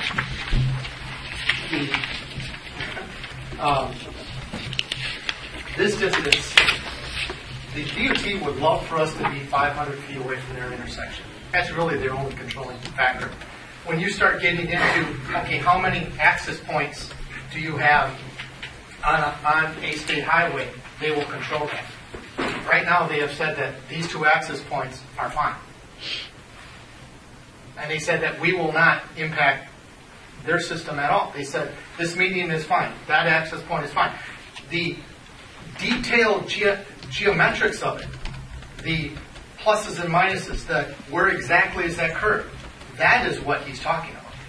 He's not talking about whether it's going to be here or not. He's talking about, is this curve going to be smaller, which we already said, we're going to make this curve is actually going to be more like this, and this curve is more going to be more like this. That's what we've already agreed to. And then we're already working on the detailed engineering of this access point, which gives this Mrs. Glade a 75 feet distance from our access point, from our radius. That's what they're talking about. They're not talking about, oh, wait a minute, you got to have 500 feet away from here. Because when this already used to have an access point. So, the statement in here that says sufficient storage distance would need to be provided on the driveway prior to the ability to enter the parking field or the frontage road to prevent potential backups on the bypass. That tells me that they're not sure how much of a lane they need before your entrance area, which would potentially then impact Mrs. Glade. Is that correct? Well, it doesn't say that. It says enter a parking field or the frontage road, to prevent potential backups on the bypass. You know, specifically your entrance is potentially on the bypass, and they haven't determined sufficient storage distance. I mean, this speaks to the issues that we hear in the bypass meetings and how they don't know all the details and how they're still concerned about what, the storage is going to need to be so that there's not backups, even on right turn off of the bypass, having nothing to do with your development. I mean, would you say that's a fair statement, Mr. Fisher? We've talked a bit about that in those meetings. The issue specifically that Mr. Baumann is addressing in this email is at the location where Mr. Lake is pointing. That's what they're talking. So then how do we determine the sufficiency of the entrance? Because then that isn't addressed here at all. No, what they're saying is what he says is the median cut is fine, but they would object to the intersection of the frontage road right at the driveway entrance. So that would have to be addressed with the frontage road. And we had discussed with Art Baumann, Art Brown brought it up, and Gary Evans brought it up, the potential of since one of the issues that the public has said when you look at this overall project is they've always had a concern about the frontage road, and that somebody from this property, our property, would come down here, go around and come on Ridge and go back out. Well, in looking at that, what's the easiest way to take care of that? One of them would be to install a gate on the frontage road. And the reason it would be a gate is so that it could be used by the fire trucks. It could be used by whatever. We wouldn't rip it up for future development. And the last part of it would be because it was just installed and you don't want to rip the thing right back up already. But more importantly, this would be a fire department approved gate. Either they would have the keys for it, or it would be something that they could run over, or we do it all the time. We've done it. They're big yellow gates. They're 24 feet tall with a 4-inch post on it that you come, open the key. With the key, you open up the gate. And that restricts traffic. That allows for the public to go. If they want to run down here, they can run down there safely. They don't have to worry about fighting the traffic down the frontage road. And what that would do, by putting a gate here, is that would give them that full storage that they were talking about. And it would also prevent any of this movement, which is what they were deathly afraid of. So by putting a gate there, that stops that movement. And so now what you have is you have the stop bar here, and you have traffic stacking all the way back to here. So you can get like 6 to 8 cars. That's what they were looking for. So they're concerned about the Genesee Road, but they're not concerned about the Sunset Drive entrance? No. And why is that? I don't think that they think that this is much of an issue. Because if they were going to do this as a bypass, Mrs. Glade would not be an issue. Because they would have bought her out. And then the map that you have would be the map that we would be taking. we'd be using. And Mrs. Glade wouldn't be here. That's why that's not an issue. Because then it would be, there'd be double 4-lane highway, there'd be a right turn bay to get into our store, and we've made the plans which show the double right turn. We've given up all the extra right of way so that the county and or the state could expand Sunset Drive to include that. This only occurs, that only occurs if Sunset Drive was expanded.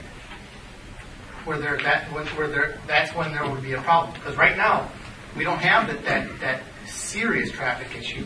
We're working our best with her, and Gary Evans is, and when our volume comes back, I guess they're supposed to have another meeting, and along with our engineer, to make sure that this is safe so that she's comfortable with this. It may not be perfect, but we're trying to make it as comfortable as we can.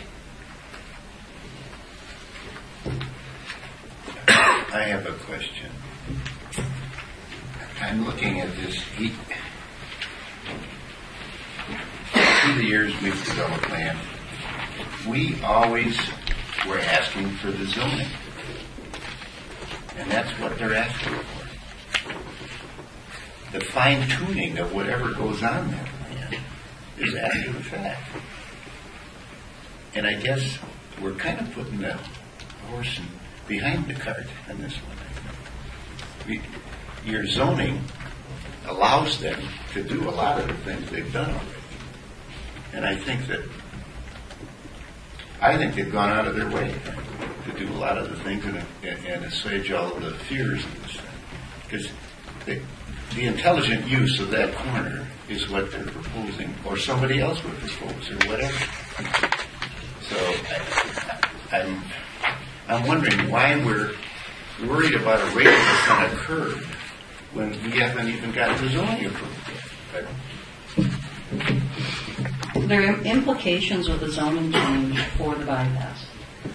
It's not a typical, I agree with you 100% if there was not a bypass consideration here. But there is a bypass consideration. With or without the bypass, what would be the best and highest use of that piece of property?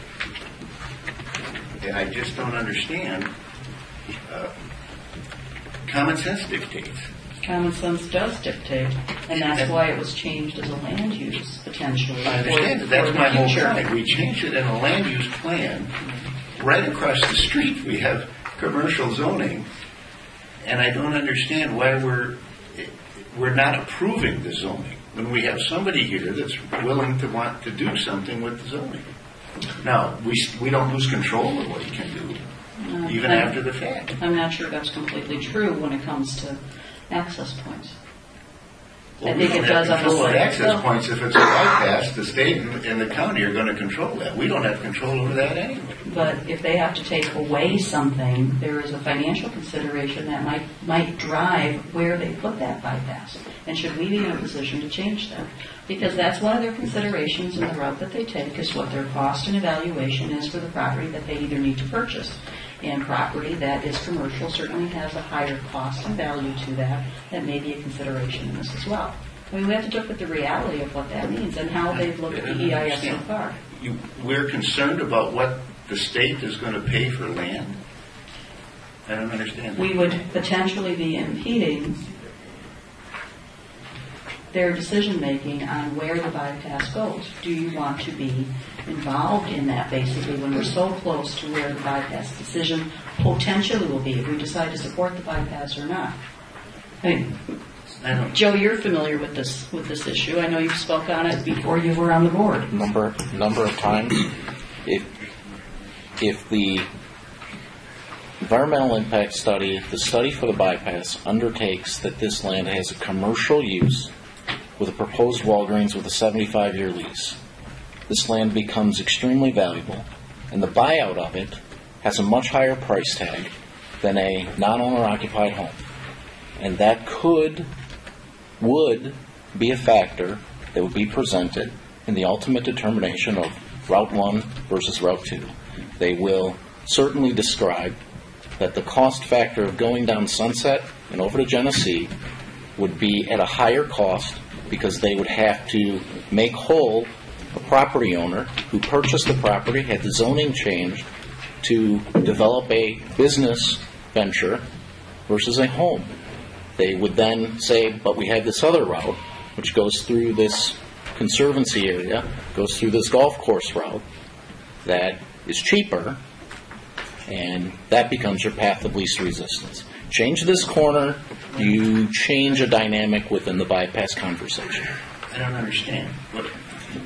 What you're saying then, all these years that they haven't built that bypass is for environmental reasons. That's what I've heard. No. Let me finish. And so now you're saying that we're concerned about what the state is or not isn't going to do. We don't have any control over that. If this is not a control, with or without the bypass, that's going to be a commercial corner. I don't see any other kind of... We have already said in that plan that you see, we're already going to donate it or dedicate that corner. So they won't be buying any land from us. We already know. We already know. Do you have the fully... Let me just ask you a question. Are you in possession currently of a fully engineered plan that puts that bypass through the corner? Fully engineered. Why would I do that before I get my zoning?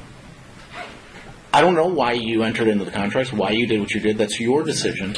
We're looking at, and I'm looking at, the adverse impact. Are you serious? Yeah. Fully engineered plans. You want me to spend twice as much money as how do you know? already spent? How do you know where that road's going to go? Wait, you're talking two different things. Ask him again what he's in possession of. You're answering a different question. I'm asking if you have fully engineered, developed plans for the bypass that are approved, of factual plans. If the road goes there, you could lay that over and say, these are the plans that the DOT has approved for the bypass on that specific route. That's the plan set that I got from the county.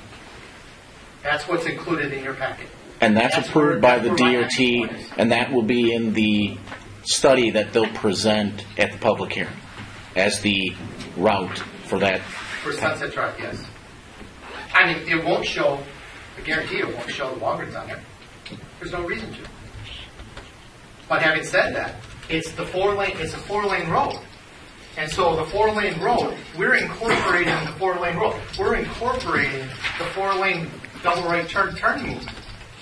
And I guess for my research, when I got this email, that was the first phone call I made when I got it was to Art Baum, and I wanted to understand that that was the depth of the conversation, that it was encompassing. We now have a 4-lane bypass. We have a 2-lane bypass.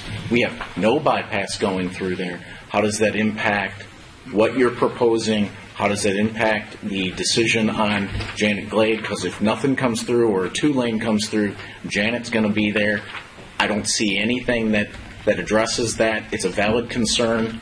I just don't see all that information. Based on what I saw, and you saw the same thing, what was submitted to the state or the federal government was a 4-lane option.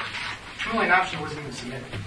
So the 4-lane option, which is what I incorporated into my plans, which you all have, which was what our discussion was last week with the DOT on our access point, and we said, yep, make that a little bit smaller, make sure you do this.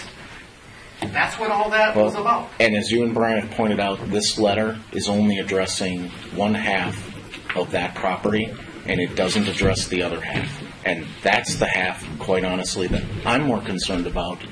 I understand Waukesha State Bank. I believe there was an email that came through that they don't care about the concern of that cut. I'm concerned about the other side of the roadway, which I see nothing on, and I can't talk to this man who you're making representations that he doesn't care, he's okay with it, doesn't matter. I mean, I'd like to hear from him. Mr. Fisher. Okay. A couple things try to put it into perspective. For the issue that's before us tonight, the rezoning request, we are entitled to look at least conceptually at issues that relate to traffic. I mean, one of our questions on the zoning amendment rezoning questionnaire is number 8. Will the proposed rezoning cause or contribute to traffic problems? ? Safety problems? ? touches on it a bit. On number 5, it's not as direct, but what is the effect of the proposed rezoning on such public services as roads? That really is the issue of public service. But 8 is contributing traffic problems or safety problems. That's one of the reasons when we had the last meeting that it was my opinion that we needed to table the matter. We gave Mr. Lee, I think, some pretty specific direction. We've gotten much that direction from Mr. Evans at Waukesha County as well, and that's that you needed to get together and confer with Sue Voigt, who was the name that was ponied up from the State Department of Transportation, and anticipate the possibility that this might be the proposed corridor for the bypass. And I think there was some thought at this side of the table, at least it was mine, that a reasonable and prudent thing to ask you to do was to assume that it would be the bypass route, and basically to address, at least conceptually, the issues of ingress and egress to that property, traffic flow, traffic movement, and to demonstrate that you could accommodate that it could be done safely. I think I was the one that said, I'm not interested in words, I want to see pictures. And as I understand correctly, the drawing that you've now submitted incorporates what you got from Waukesha County, what they would see that intersection geometry shape profile looking like if it were the bypass and jurisdictional authority of this went from Waukesha County to the State Department of Transportation. The meeting on the 27th, I believe it was, of March, I'm not sure whether you initiated that or precipitated or who did it, but I think there were no less than 14, 15 people in the room at that meeting, lasted some hour plus to discuss these issues. And I appreciate you saying, geez, I'd like to talk to Mr. Baum, and I appreciate that, but if you read his email communication, I think it's pretty straightforward. I mean, he leaves a bit of the thing hanging at the end, but he says we've completed a review of operational information provided by, and help me out, that's an acronym, the TADI, that is your traffic consultant or traffic engineer. They had a representative at that meeting? Yeah. Is that correct? For the proposed development access on County Trunk Highway X, as well as review of the proposed Waukesha bypass planned geometry. In the event this corridor is selected, so he takes that as an assumption, as the preferred corridor, Wisconsin Department of Transportation would allow the currently constructed northbound left turn lane geometry for County Highway X, County Highway D intersection to remain as is with the construction of the bypass. It goes on to say that they found the current geometry has correct storage provided, and my understanding is that is storage northeast of that proposed median cut. I believe is storage within that area. He goes on and gets a bit in detail and says that they would prefer a less sharp taper isn't the most desirable thing, but they would find that acceptable. And I will tell you, at the conclusion of that meeting on the 27th, this was an open issue. It was not resolved, and basically the duties that Mr. Baumann had was to check with his associates and superiors, which he did. He indicates he talked with a gentleman by the name of Will Anderson, but allowing the taper to remain.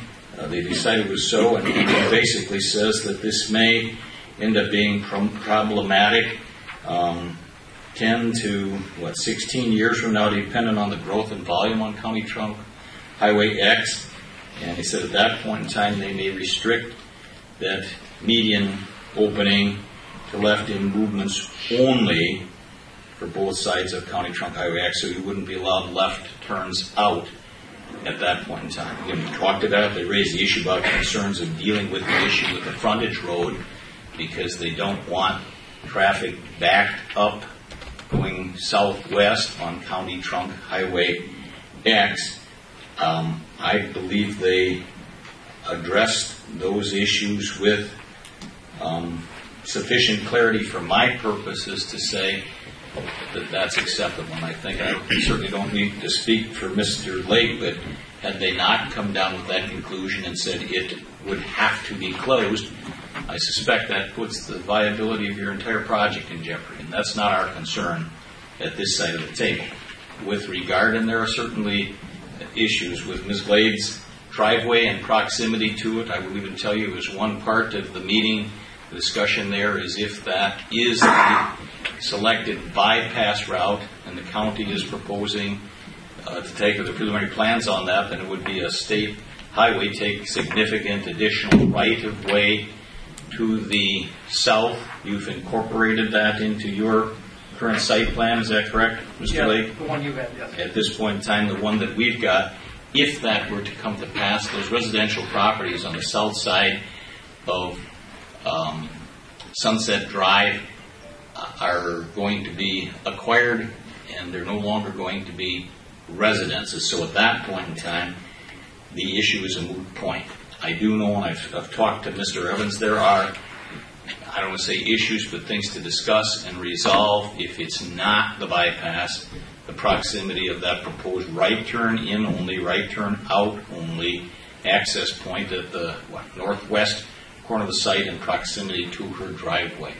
My personal belief is that those concerns can be addressed and would be addressed. So from my perspective, I think within the past month here, done, from my perspective, what they needed to do to demonstrate the viability of safe ingress and egress to that proposed piece of property if it were to be developed as commercial property. Brian, to that point, can you describe for me, if the bypass does not go down that route, those roads remain as they are, specifically Sunset, what Mr. Bauman's representation is about the access point? Mr. Bauman has nothing to say about that because he's state DOT. Okay. They wouldn't have any jurisdictional authority. So Mr. Bauman is totally out of the question. The only reason that there were 6 or 7 people from the DOT, I don't even know for sure. I mean, and again, there'll be minutes of that.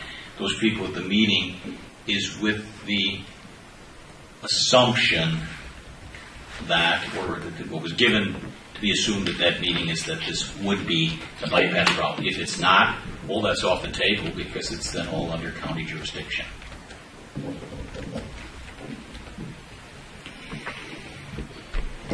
Other questions, please? Dan's John, got one. I'm sorry? Oh, Dan. That may in fact resolve access issues. I still have very big concerns about access for emergency services there. We have worked with other members of the department. We played with this, and basically there's one way in and one way out for us in this site. I don't know if these buildings are going to be sprinklered. If they're not sprinklered, this is a tanker site. We're going to have to haul water in there if there's fires there. One way in, one way out is not good for that. Parking lot access like this is a nightmare for fire departments, just like it is for snowplowers. You got islands all over the place. You got cars all over the place. His main access right through the middle, he even shows that's the loading zone for the Walmart store. He shows the trucks on here which completely block that access. That leaves me really concerned. So I still have concerns with ingress and egress out of that property for emergency services. A couple things. One, both buildings are, since they're larger than 5,000 square feet, they have to be fully sprinkled. They both have there's a 90,000 gallon tank, two 45,000 gallon tanks of water tanks that are right here, right behind the building. Each building in and of itself will have a fire pump to take water from the tanks, and that will give you sufficient time to get here. Second part, what you see on this picture, those are just the concrete pads that where a where the dumpster would be cleaned up, and then there's this one semi which is there 1 hour a day, 1 hour a week at any one given time. Usually it's the same time every week, but it's usually there only 1 hour a week. And certainly we do whatever. If you wanted to run a traffic template over it, and if we can get through the site plan time, and if there's better ways, because your trucks need moving, if we need to adjust, a bulb of a median or something, we'll certainly do that.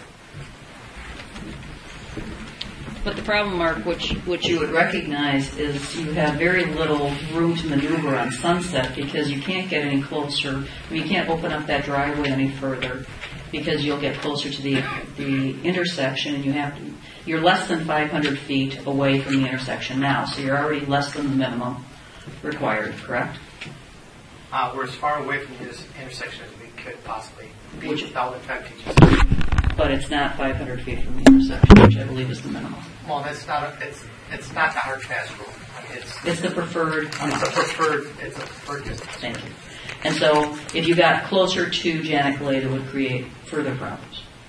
Or Mrs. Glade. Or Mrs. Glade, right. So you're pretty well locked into that configuration. How do you deal with Gary Evans' statement?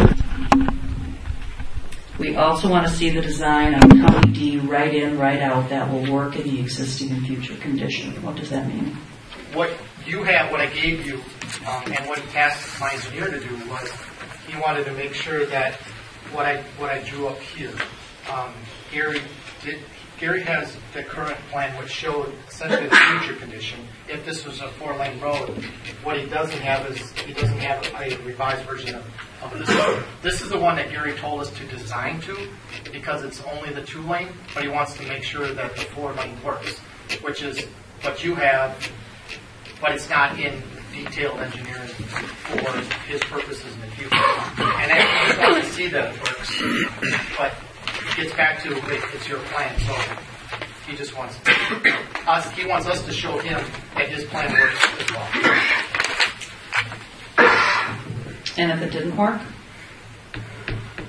I think I'm not sure what that means. I know what it means, but sorry, I've been sick for a couple of days, so I've got a fever right now. It will work. It's just a matter of the engineering. What we're trying to accommodate is several things. We have a median that they're going to want to make sure that people don't sneak by and go. So, this median will be something like this. It's called a pork chop. They'll put a pork chop in it so that people don't go around, or they'll require that this median gets extended. They don't want this median extended too far so that it interrupts Mrs. Glade, her turning movement. So this is what they really wanted to fix. This is how they want it designed. They wanted to see it would work, which is the plan that you got, but he wants to see both at the same time. The main reason is for construction sequencing, because he doesn't want to rip up too much. He wants to be able to essentially build it once, cut it off at one spot, and then build it for the 4-lane version, or cut it off and build it for the 2-lane. That's what he wants. So the way it's designed, what we're seeing is basically for the 2-lane version. This is the 2-lane version. What you have is what I don't think he has, which shows our plan superimposed on the 4-lane version. So he hasn't been able to comment on what we are reviewing for sufficiency. No, he was at that meeting. No, he has that plan. He was at that meeting with...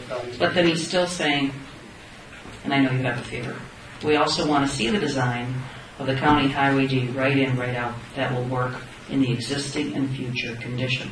Right. So there's definitely still an open item there. Well, and those are the engineering plans. This is just the open site plan. There's a whole set of engineering documents which he does not have yet. And that's what he would get for our access permit. So that's what he says. In order to get the access permit, we would want to be able to see those. I understand this rezoning. If we were to consider approving this, what would our enforcement be for these types of issues? Attorney Hector, can you help us with how we Well, we have to provide safe access and egress. We don't have, what the condition is going to be there yet, and so we're operating in the dark in some degree here. We don't have He answers. submitted as a 220-foot four-lane right-of-way, and that's what they're planning, that's what would be built there for West of bypass.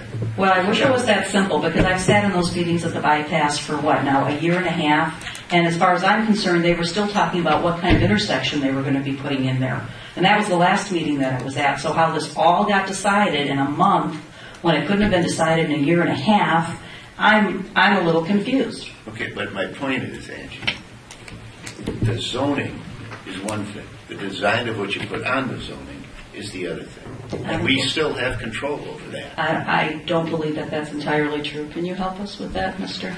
Gilmore? Well, the requested zoning here is B2, so long as Mr. Lake or anybody else meets our standard setback, footprint, impervious surface requirements, height requirements, whatever can be placed there can be done as a matter of right. The issue of the access points, in all probability, will be under the control of the jurisdiction that has control over the road. And to the extent that there is a need to relocate any access points that pre-exist the construction of the highway, it would be the responsibility of that jurisdiction to acquire or move or negotiate those access points. And that would be an expense associated with the project. And ultimately, in the event that there is no negotiated agreement, it would be acquired by eminent domain. But what you are doing is you're being asked to address the basic question: is this property to be rezoned at this point in time or not? In other words, my advice to you is that given the long history of this matter, that you not postpone making a decision, that you make a decision to grant the rezoning pursuant to the provisions of B2 or to deny the rezoning. You would have to make your decision based on your perception, your understanding of the facts as they exist, and your understanding of the facts as they would impact the community. And I think that Mr. DeLacy has given you a good working tool here in terms of the considerations for recommendation of the zoning amendment. 1 through 10, is the proposed change consistent with the adopted or proposed land use plan? At this point, the answer is clearly yes. The county has agreed. Is the proposed change compatible with adjacent land uses? That's for you to determine as a matter of policy, because you do have some residential use. If this zoning goes through, that may bear some level of impact. Is the proposed amendment and land use different than that of adjacent zoning categories so as to amount to spot zoning? In all likelihood not, because you've already gone through the land use plan changing. Is the timing proper for the proposed zoning? That is a very pivotal question.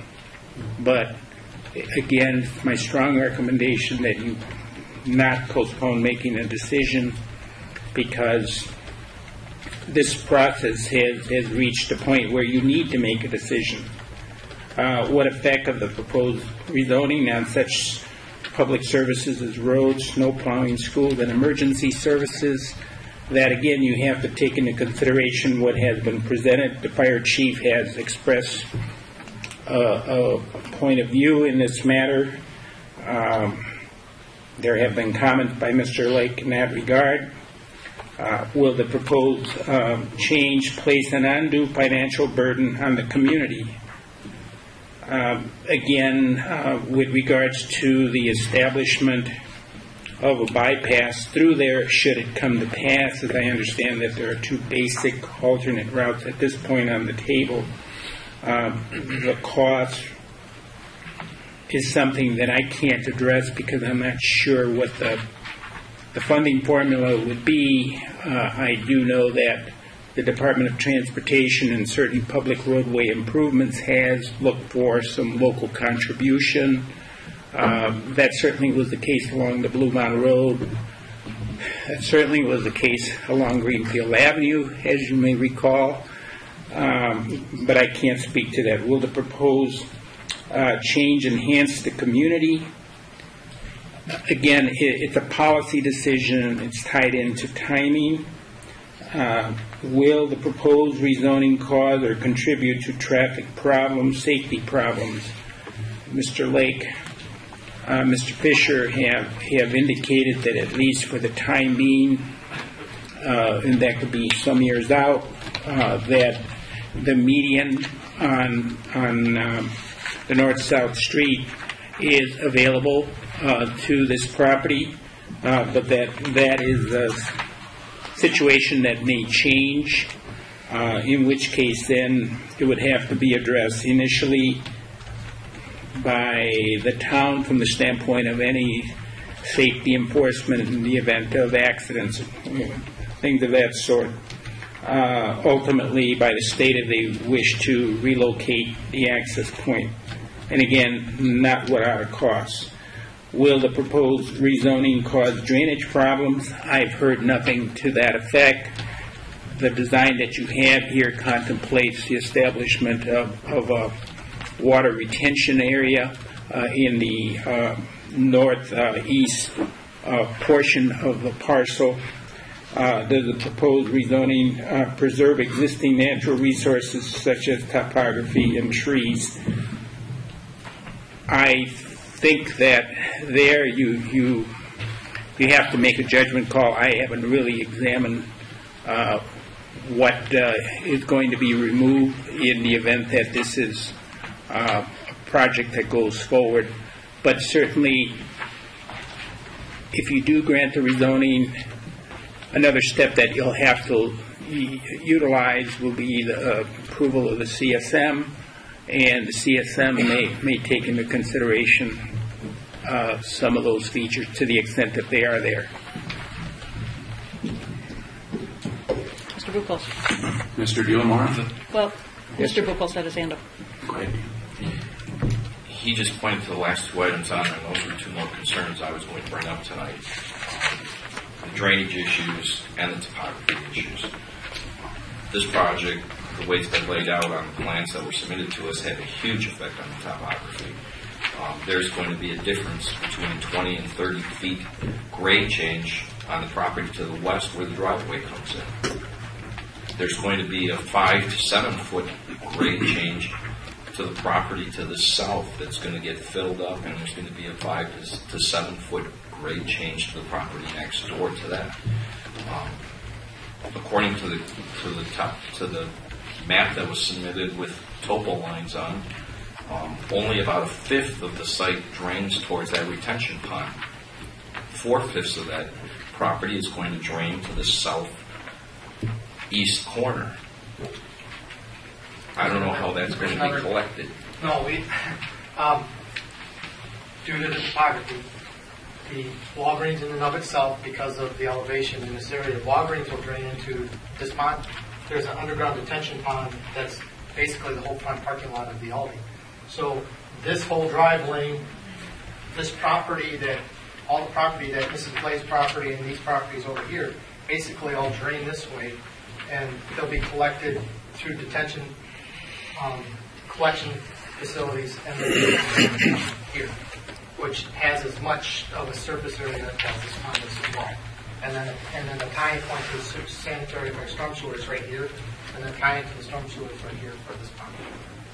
So there's two ponds, two huge ponds, and the county has already given us preliminary approval of both of them. We just tested our northern pipe for infiltration, and they're satisfied with it, so we can finalize those plans. Mr. German. When this first came about, excuse me, a year and a half ago, one of my concerns was the bypass, which is being somewhat addressed. My second concern was annexation to the city of Waukesha. The zoning were changed. And I feel the cost of putting in these storage tanks, holding tanks, pressurized sprinkler system, is going to be more cost effective to annex to the city of Waukesha.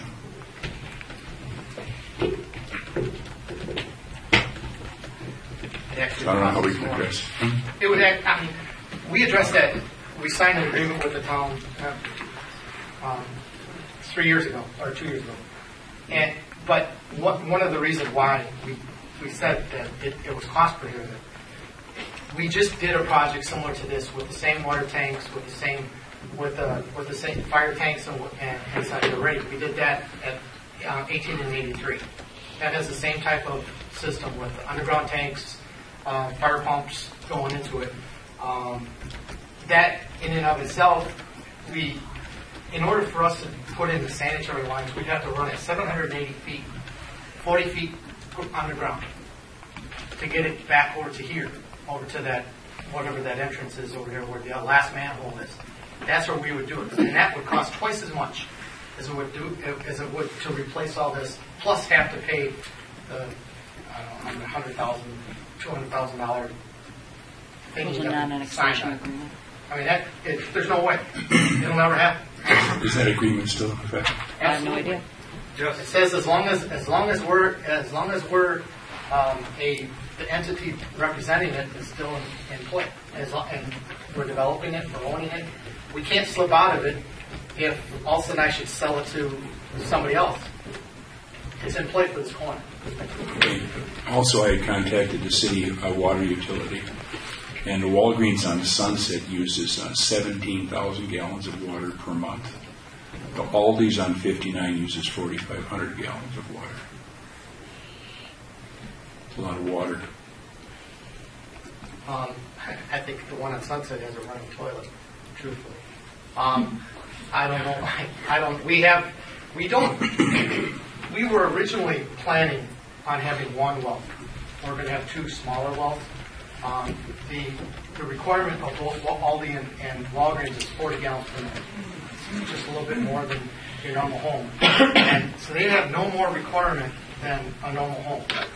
Our one requirement is to get these tanks filled, and that once it's done the first time, we can have that filled up by the water guys to come and fill that tank up if it was necessary.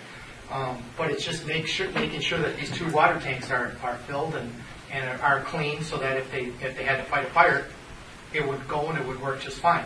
But our two Walgreens, we have the Aldi doesn't have vegetables that they necessarily need to wash. Right. They have two bathrooms. They have two male stalls and two female stalls. That's the extent. And Walgreens has we sprinkle our irrigation. We have irrigation. But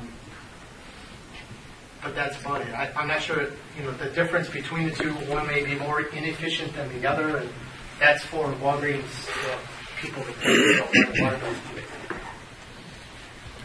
I mean, we try to minimize as much as possible in terms of use of the water. Well, 17,000 gallons going into a holding tank is a large volume.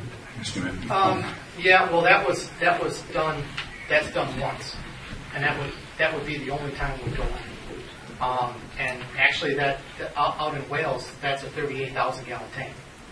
So we filled it once, and then what happens is, because all the water around here, there's so much iron in the water, we have to put one of those iron curtain. You have to put an iron curtain on it. So once it's in, we have to cycle the water a little bit, and then that has to go through the iron curtain. But then it gets filtered out properly, and it goes through the storage system. Can we look to see if that's still in place, that agreement? Certainly. I would imagine the petitioners have a copy of that, the agreement. the non-annexation agreement? Oh, yeah, we do. We do. Just so you remember, this, all in, we're also getting rid of 6 wells. So it's not like we're having more wells than the other ones, because we're just using, when you look at what the water that Walgreens uses and an average house, I guess, that's washing lots of clothes and doing all that other stuff, aside from that first filling up of those tanks, we use just about as much as a normal house does. Yeah, but on Sunset, they don't have tanks, so I don't know why their usage is so high. Well, they also irrigate too. And they irrigate, they have a sprinkler, or they irrigate their lawn, which is, not a lot of people do, but Sunset they do. And most Walgreens do. Well, they don't have a lot of lawn. Yeah. No, but they want to make sure that their trees and shrubbery and everything else is properly, stays alive. They don't want to run out hoses, they don't want to run out, and they'll irrigate. We don't install any seed, it's all sod. So even all this stuff that's all the way up on top above the wall, all the landscaping and all that, that'll all get irrigated, every bit of it. Just to keep it open. What you had mentioned at the last review, that there were items that, once this area is rezoned, we wouldn't have control over. Could you go through that list of issues again? Was it an egress issue? There were things that once the property was rezoned that if we didn't include some provisions with the rezoning, that we would not have under site plan approval that ability to review. Can you run through those? Yeah, in my opinion, there would have been 2 items. One would be is if you had traffic issues and town had jurisdiction over those roads. I thought the town had jurisdiction over the frontage road. What I'm hearing this evening is that's part of the county right away. I don't think so. I guess we'd have to define that. The county right away goes all the way to the edge of up to here. And then the rest of the frontage road is ours. They may say that we have to maintain it, but it's their right away. The second item would be the buffering or screening from adjacent residential properties if you choose to rezone this property a business. You would have typically be up beyond our landscaping ordinance. Now they submitted a very nice plan with their application. We would make that a requirement that that landscaping buffer be installed per their submitted plan.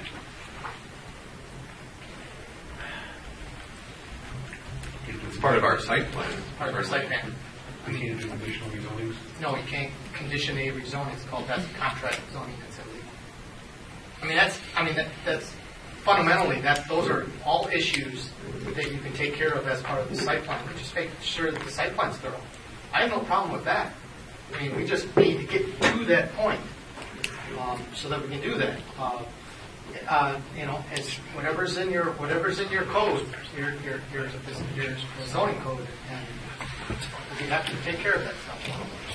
But you can't condition it. So I guess that would end up being a legal issue. You have an opinion, Attorney Gilmore? I frankly don't have any detailed familiarity with what had been submitted. I've had only limited involvement on the question of the rezoning. To the extent that you rezone this, whatever is allowed by the permitted use under B2 is what they have.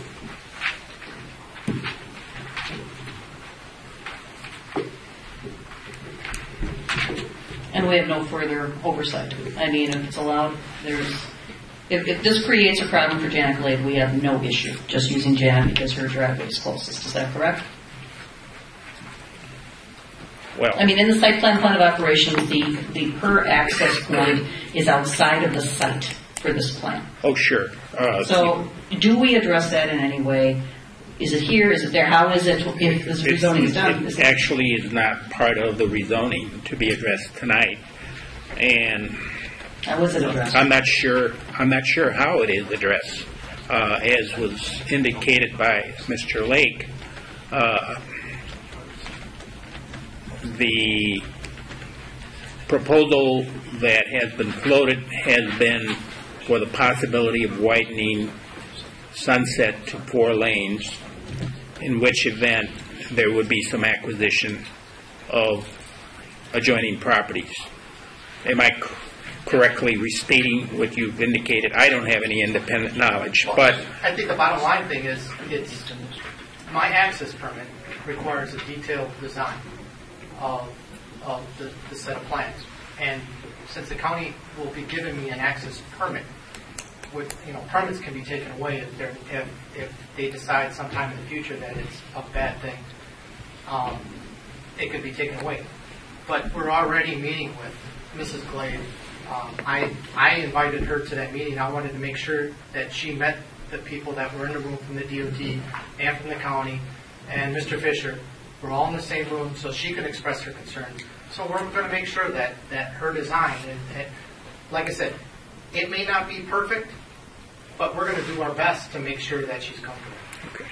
And accepting everything that you have said and responding to the chairman's question, it may be beyond the town's control to resolve that problem, resolve the conflict. The decision of the access permit will not be made by the town. The decision will be made by the county, and it will be up to them to decide how close to a complete resolution they come to. Could I speak, since my name has been mentioned many times? Mrs. Glade. Hi, Mrs. Glade. About my driveway. The last time I heard Mark speak, it was 60 feet between our driveways. Now all of a sudden it's 75 feet. I think he's a little large on that. It is not going to be 75 feet between our driveways. And his right in, he's going to have to swing that in order to get into the Walgreens. And swinging it brings it right in front of my house, not too far past my mailbox. And trying to get in or out is already dangerous. It's going to be much more dangerous. And one scenario that I heard today about my driveway from the Department of Public Works and civil engineer is that it may be moved to the west. So it may be moved to the other side of my lot. And it will come across my front yard. Now, who wants a driveway across their front yard? Not me. It'll take off my trees. They'll have to repave across my well bed, which has already collapsed once because it's in sand. It is not something I want to see, but it's already been discussed at the Department of Public Works. So they already know that my driveway is not going to be left there. They're going to want to move it to the west, which I do not want to have happen. So that's just a point I'm bringing up because I was told that today by one of the engineers asked me, what if we move your driveway west? I said, no, absolutely not. Now, of course, and this is what you said, if the bypass goes through, if they widen Sunset, I won't be there. But I am still there. When he starts this project, I will still be there. And if the bypass takes as long as it's taken so far, I may be there for 10 years. And I'm not going to have to contend with all of this for 10 years. Well, I just want to respond that I have no comments to make with regards to your statement, but to the Plan Commission, to the board, again, I would remind them of a questionnaire. Is the proposed change compatible with adjacent land uses? And your responsibility is that to the community as a whole as well as the individuals that make it up. It's your judgment call. What I'm hearing here is if DOT has the power to pull access points, are we not sicking her to the dogs with her access point? If this is approved, DOT can come along and say, we're taking your access point away from you, we're going to purchase your house, this is the dollar figure we'll give you, and what do you do about it? Well, they can take it by eminent domain, I suppose, at some point in time. But I guess I'm a little confused, Mr. Lake. Maybe you can. Your plan does show that the two driveways are 60 feet between, not 75. Well, Well, let me just finish. Let's just say that this is true. Because this is That's what- the 4-lane configuration. She actually wouldn't even be there, but this is, the one I just drew up here is approximately 70 feet. Why were they talking about moving Mrs. Glade's driveway? Under what situation was that? She met with the county by themselves, so I was Okay. part of As that. part of this development? Not by my request. Mr. Lake, you told me that scenario yourself No, I did not. months ago. Please don't put words in my mouth. I have an impeccable reputation. So do I. Not with me. Sounds like they're working well together.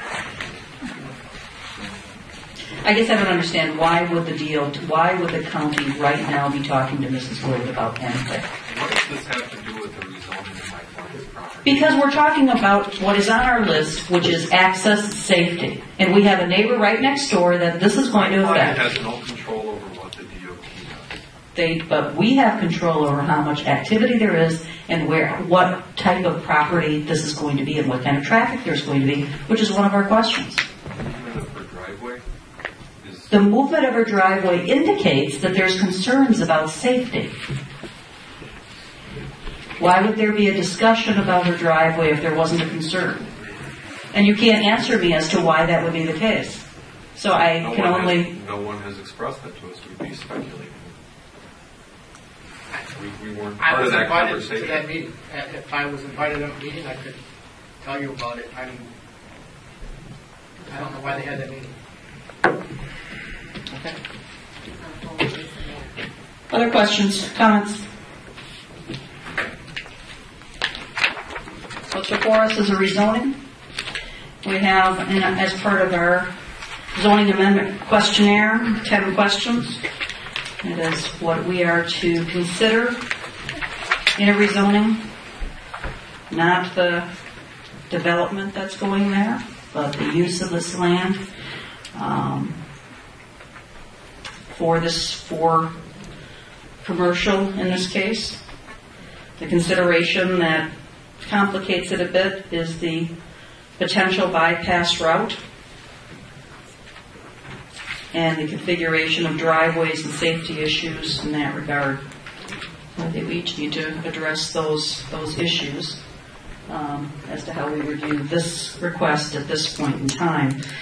If the property was not on the proposed bypass route, I think life would be a lot simpler as far as reviewing, the request. I personally believe that, and I believe voted at the time for the land use change. I felt that this property area was more logical on this frontage for commercial. That was before the widening of Genesee, and at that time it was not as apparent as to how much traffic and how close in people's driveways this is going to be. But I do have significant concerns related to how doing a rezoning at this point in time without some definition, further definition, and final engineering on the bypass would affect this property and affect the safety of the people that are driving in this area and owning lots in this area. I'm not in a position to support the rezoning at this time. Mr. Fisher. Yeah, I had concerns as of the last meeting with regard to the traffic issues and the potential for the proposed or preferred corridor for the bypass to go through those issues. I believe that the petitioner has sufficiently addressed those issues. I previously supported the change in the master land use plan to permit this type of non-residential development. I think it's right for the area. There are clearly details that need to be worked out, but I go through the list of 10 questions here. My concerns are answered, and I intend to support the request. So with that, is there further discussion? Otherwise, we need a motion from the Plan Commission as a recommendation to the town board. I move we approve. Is there a second? Second. Further discussion? All those in favor? guess I have issues with the zoning amendment questionnaire on 2, 4, and 8. I was not part of any meeting. All I know is what I hear here today. 2 is the proposed change compatible with adjacent land use? In my opinion, I think we've got some residents that have issues, and it's part of our job to address those prior to rezoning. Is the time proper for the proposed rezoning? It may not be, because we don't know where the bypass is going, and it is something that is going to be germane to the decision. And will the proposed rezoning cause or contribute to traffic problems or safety problems? I think safety right now is pretty important to the resident to the west. So I would not support rezoning at this point. Someone on the Plan Commission like to make a motion at this? Wait, did you? There was a second. There was a second. On that. All right, then any further discussion? All right, I have a feeling we should do a roll call vote on this one. We do. I do. All right, why don't you call out the names? Commissioner Reese. Reread the motion, please. I'm sorry. before we- Commissioner Flanagan moved to recommend to the Town Board approval of the rezoning petition tabled from the March 8th, 2012 Plan Commission meeting. Property owner Mr. and Mrs. Grundman, Mr. and Mrs. Dozel, and I'm sorry, Ms. Bogord, and Ms. Pease. Developer Mark C. Lake, MRED, Cummings, Commercial Development Corporation, location of Genesee Road and Sunset Drive. Correct? Commissioner Reese. So I either approve Yes or no? No. Commissioner Flanagan? Yes. Commissioner Buchholz? No. Commissioner White? No. Supervisor Fisher? Yes. Chairman Van Sack? No. That is a failure. It's a recommendation to the Town Board. The Town Board will take up this item. Further questions? Okay, we'll move on to the next item.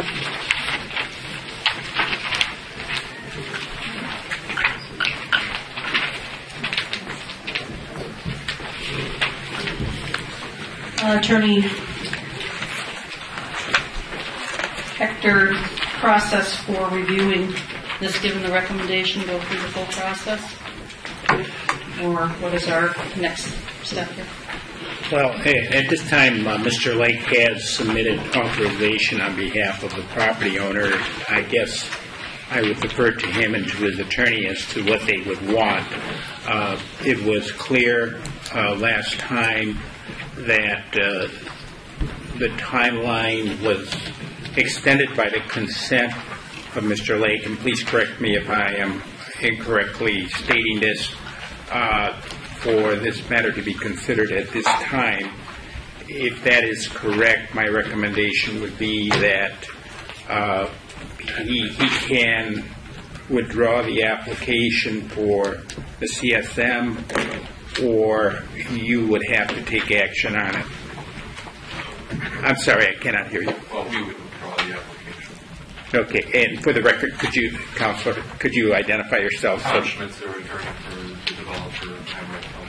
How do you spell your last name? SCHMITZER. Thank you. So no action is necessary? No further action from the No. Plan Commission is necessary?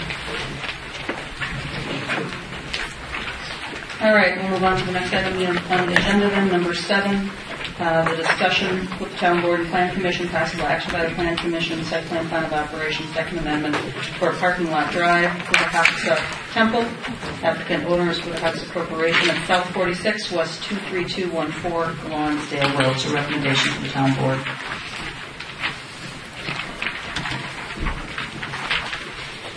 Who's speaking on behalf of the Temple?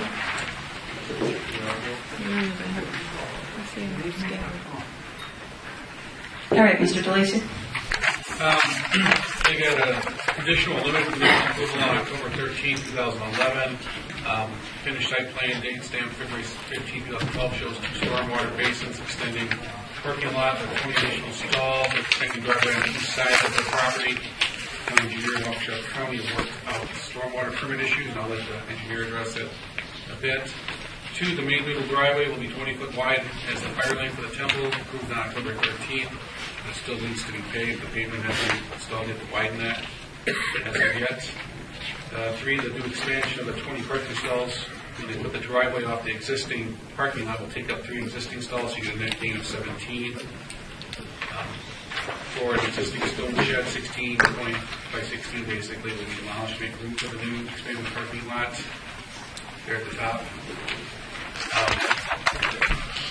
Here, it's going to be inside the parking lot. It's going to be in the southwest corner of the parking lot right now. The property needs room to plant 21 for some taller replacements that were removed in June of 2011 along Sale Road. Per email dated March 29th attached, they'll be planted along the top of the south berm of the detention pond. And that's it for my comments. Chris?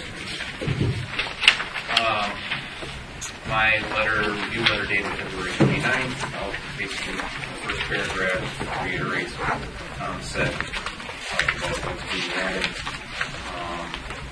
Worked with Mark and the applicant, Mark Elena, and their engineer to work out some of the stormwater items with the county. And based on the plans that we've received via email and the plans that you have in front of you dated February 29th, we recommend approval contingent upon the Waukesha County stormwater code approvals, as well as the Waukesha County approval for the driveway entrances and work highway right away. Those permits, we would love to have copies of those submitted. All right. Questions? I know you had some concerns initially, did you not, Mr. Burkholz, on this project? I think they've addressed them quite well. I'm glad to see they worked with Chris and got things put together. I think they've addressed all my concerns. As long as things go the way they say they're supposed to be, I'm pretty happy with it. Okay, good. Everett, you had concerns regarding parking. How many parking stalls will this give them, Tom, total? 53. 53. Is there any room for future expansion after this point? For a parking lot, realistically on site, no. No, they're pretty well maxed out with, the mound system that's on top there takes care of the top portion of the lot. And the topography, there's really not functional to add any more parking stalls. Okay. And how are we going to prevent them from parking in the fire lane, other than just marking it out? That would be the big question. Fire lane's got a gate, and it's chain locked, so there's no way anybody can use it. Okay. Except the fire department. Well, it's got access for the fire department. Okay. I know they have an issue once a month or 7-8 times a year with excessive vehicles on the property. Once a month? Once a month. And I believe last time I went out there was like 65 vehicles parked on the property. And they were parked in the driveway, in the grass. And that's always a concern of mine. Something would happen. Right, that's what generated it. This is the plan they came back with, is they were able to add 17 stalls onto their site. So enforcement-wise, I guess to cover that, I mean, if they are parking in the fire lane, that's an enforceable item, correct? Yes, under the Chapter 5. Okay. Sheriff's Department. Sheriff's Department, right, so I just know that. You can't park on a county road, so, you might have to shuttle people or find, facilities off site so that you don't create your own issues. All right. Further issues or questions on this particular Otherwise, I'll entertain a motion. Motion approved. Is there a second? Second by Tina. Any further discussion? All those in favor signify by saying aye. Aye. Opposed? Thank you.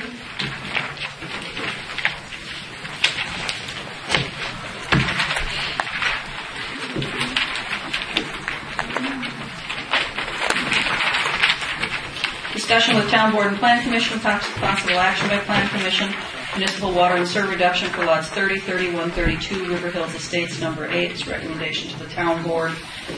This came initially to me from a builder. This is for River Hills Estates, which I believe we approved a year ago, 2 years ago.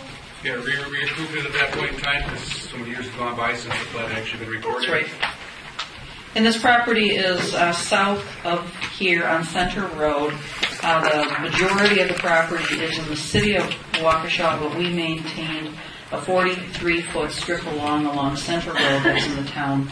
The remaining portion of the lots are located in the city of Waukesha. That 43-foot strip is now creating some functional issues for the owners of those lots who want to put decks on, and they're encroaching, for lack of a better word, onto the town property. And so now it's two jurisdictions involved, and so we're trying to solve the problem for the current builder and for the homes in general. So Tom, can you go through the solution here? Basically, what that portion that's in the town, they have to do the town zoning code. What the Plan Commission can recommend the board can possibly approve would be a sewer and water reduction, because they do have city sewer and water. That would reduce the 50-foot setback that currently exists off Center Road down to 35 feet. This would give them approximately 8 to maybe 12-foot deck depth off at the back of the house. Other than that, they'd have to apply for variances, and they'd have to prove a hardship while they could not comply with the town code.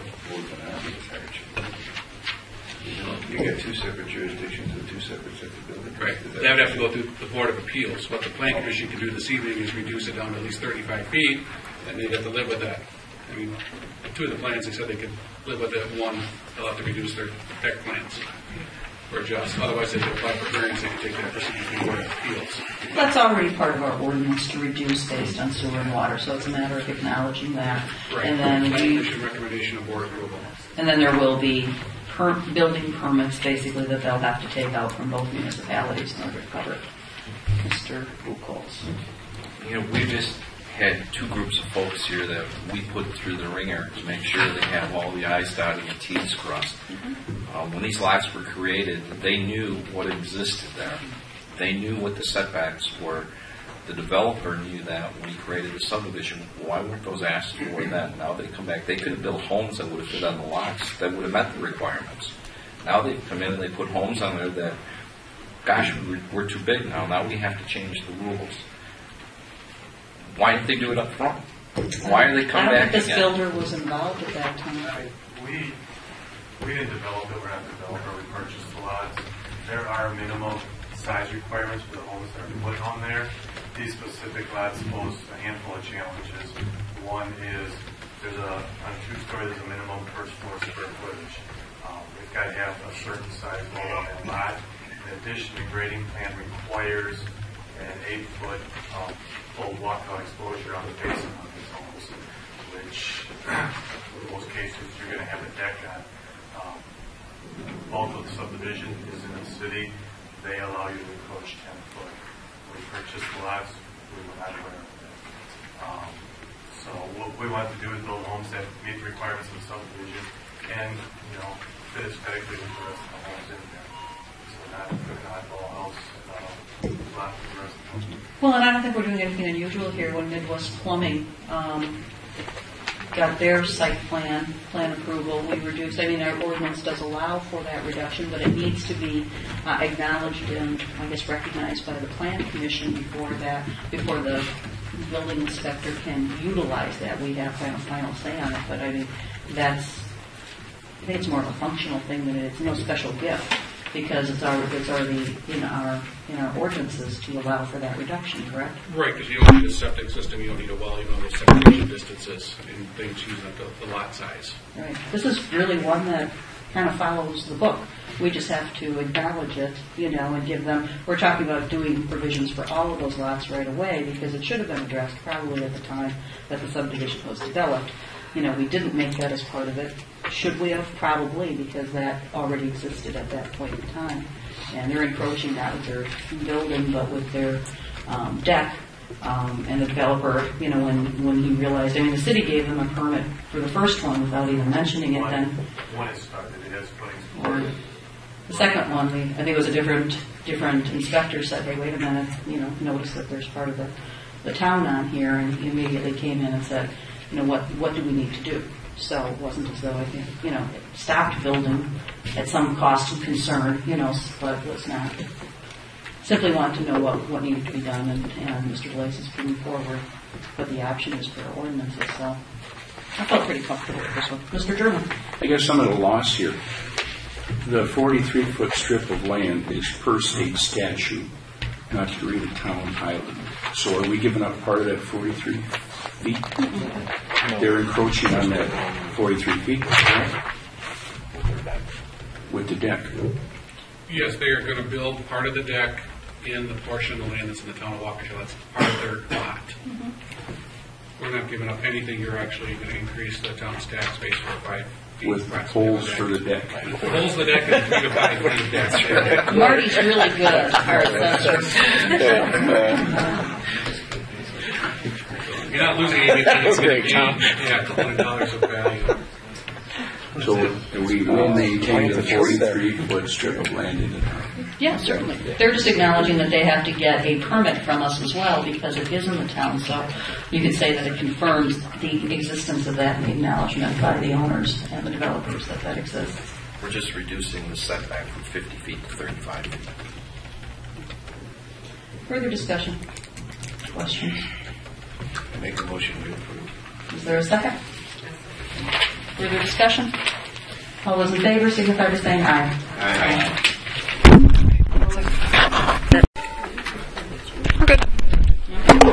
Next thing on the agenda is discussion with Town Board and Plan Commission, possible action by the Plan Commission, private driveway over 200 feet. Plan submittal, the owner is Ralph Roush. The location is West 261, South 3591, Oak Knoll Drive. Here you are. All right. Want to take it away, Tom? Sure. It was approved for our land division January 12, 2006. It is attached. The existing house is on the east lot, right on your plan there. And the driveway at that time crossing through on the new lot to the west. It's a condition of approval to see us in. They're supposed to construct up the driveways. Property owner, Mr. Ross, went ahead and had the new driveway, which was on the right side of the plan, already constructed without the approval for working on for a couple months here. He's got revised driveway plans and a cover letter that was submitted on April 4th. He's looking at adding a 4-foot wide gravel section to his paved 10-foot wide paved driveway. It's shown on both driveways actually to 14 feet, which makes the width of the requirements for the town ordinance. There's a section in there, I talked to Mr. Roush about it, that he needs to make sure when he switches from one side of the driveway to the other that he's got adequate distance, that he maintains that 14 feet, and that curve is gentle enough for the fire trucks to get through there. That's a section of the town ordinance that requires that. Number 3, one turnaround in front of the existing building is being proposed with the old driveway to the left, creating a circle, two-way driveway for both parcels. Across the easement, the maintenance agreement should be drafted by Mr. Rush's attorney for town review and approval before recording. Let's see the letter from Mr. Rush on April 3rd. Otherwise, typically the ordinance would require a separate turnaround for the new home, which he's asking not to do that. He's asking for the circle driveway and the turnaround by the existing property, that be sufficient for both. So it's a design option issue. Number 4, need to verify construction of the existing driveway, which is asphalt already, meets the town ordinance for changes in gravel pits. Including the whole section of the town code that addresses private driveways.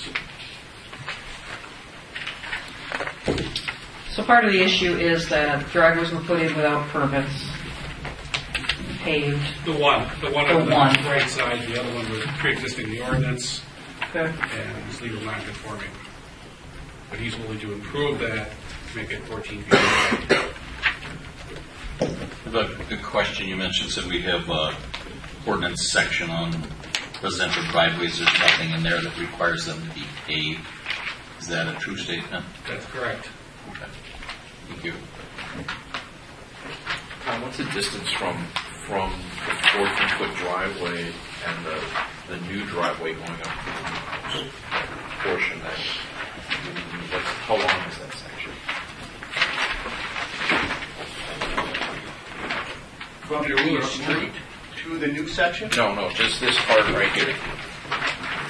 From here to 150. That's 150 feet there.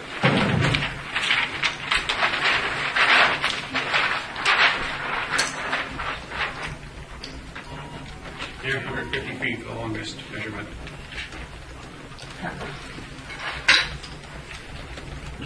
Under this configuration, what type of vehicles could the fire department actually maneuver on here? We would get ambulances in there. Okay. Ambulances and crash fire truck. No tanker? Okay. So you would have to pull your hose how far there, then, to the proposed dwelling? What's the distance, Mr. Dorsey?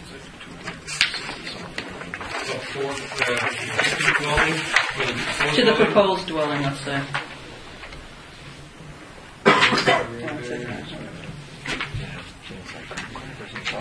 480 feet. So can you pull hose fast enough to cover a burning building? 4 lengths of hose. We use 5 lengths of hose, so we have spare. That's doable. But the idea of the long driveway requirements is to allow for emergency vehicles. Right. But you're saying even as improved per our ordinances, it's still not going to allow for vehicles? No. When our ordinance was put together, that you were talking about trucks that were substantially smaller, and we used different techniques for firefighting than we did when this ordinance was created. We would use large diameter hose to protect the facility like this.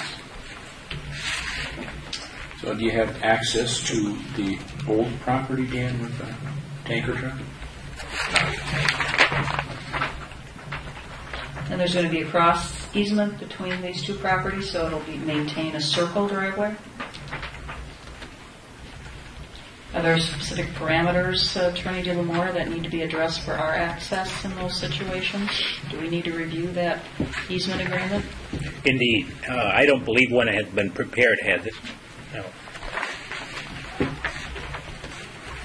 One question I have is this new driveway to 150 footer. Yep. Could they put a radius at that intersection so if you're coming down from the old home, you can make the turn? Do you understand the question, Mr. Ralph? I guess how much of a radius would you need? Same as the approach coming in off the street into the driveway, probably a 22-foot. Yeah, that is partially filled in now across the driveway. So you could expand it and make something larger there, sure. That way if somebody's coming down, they go from the old home, they can make the swing to go up to the new home. So if they came like a ambulance Do you understand what you're saying? the wrong way. Comes in the wrong way, they can come down this way and make this swing to come up to this property. Oh, I see. Okay. Just widen that. Now, we have some concerns about, there's some minimum depth of gravel and such per the requirements, is that correct? Yes, the town ordinance requires 10 inches of gravel base to be able to support the vehicles going in and out of there. And obviously, we've discussed it. In fact, what I did is I made draft conditions to try to address a lot of these issues. Okay. The first one is the driveway plan that's submitted here with the following changes. 2, the driveway construction. All curves and bends of the surface shall be constructed to safely transport fire truck with cab and trailer so that vehicles can find 14-foot surface width files that took right out of the ordinance, copied right in there. The minimum depth of stone base should be 5 inches, 1.5 inch crushed stone traffic bottoms, and 3/4 inch. The existing east new driveway shall have two test areas. Using sub-base material and depth to meet the ordinance requirements for inspection. And then set up the survey to engineer the building inspector your option. So you're going to do some sort of coring, or what are you going to do? Take a shovel and dig down next to it and see what's there. Do you have proper base there? Oh yeah, Jerry Roeder. My name's Jerry Roeder. I actually installed the driveway. Okay. I've been doing this kind of business since 1976. Yep.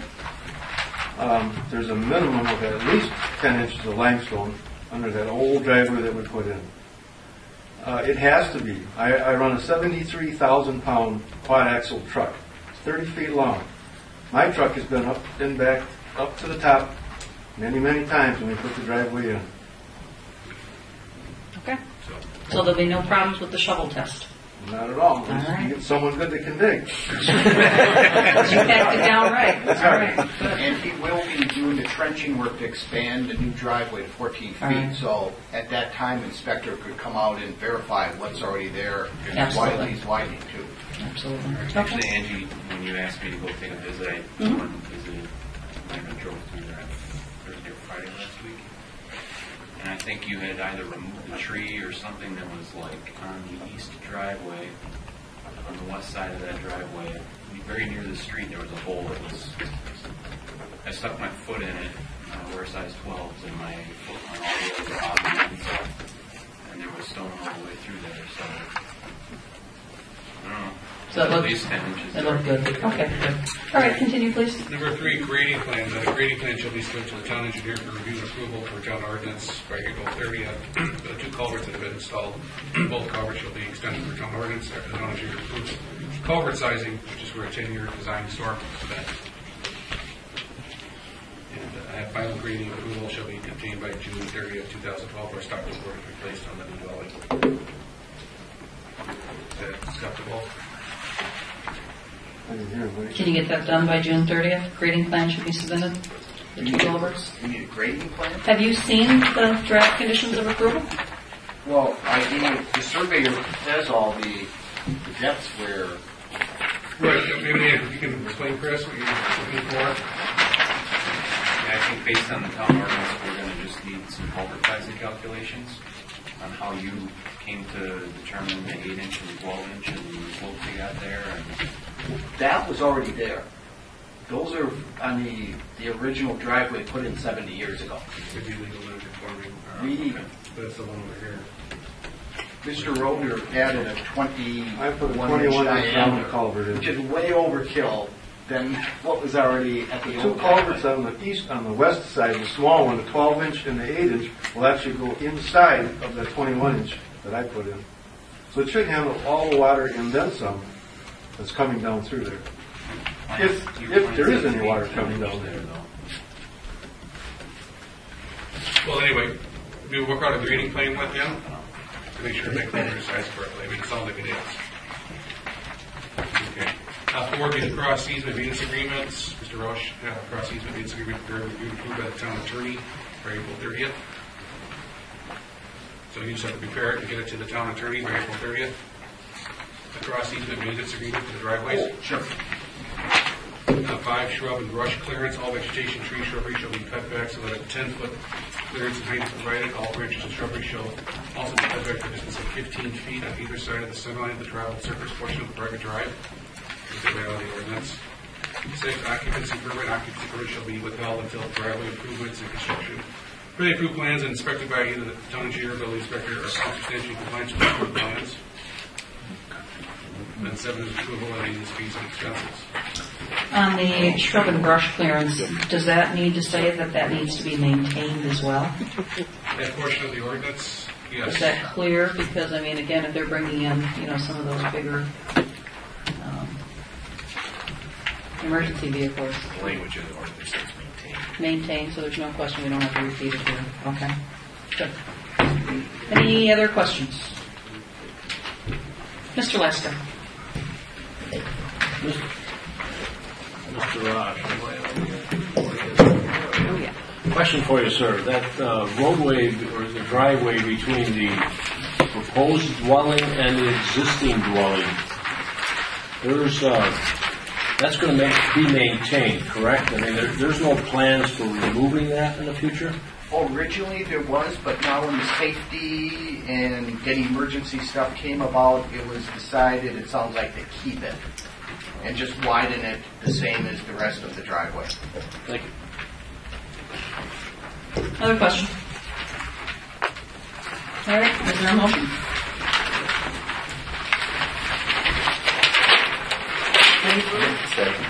Okay, okay. Any further discussion?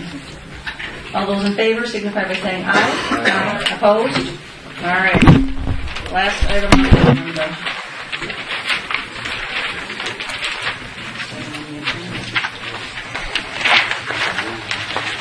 Non-compliance report. You want to go through it quickly, Tom? First page, nothing changed. Second page, we've been asking for this evening to seek their approval.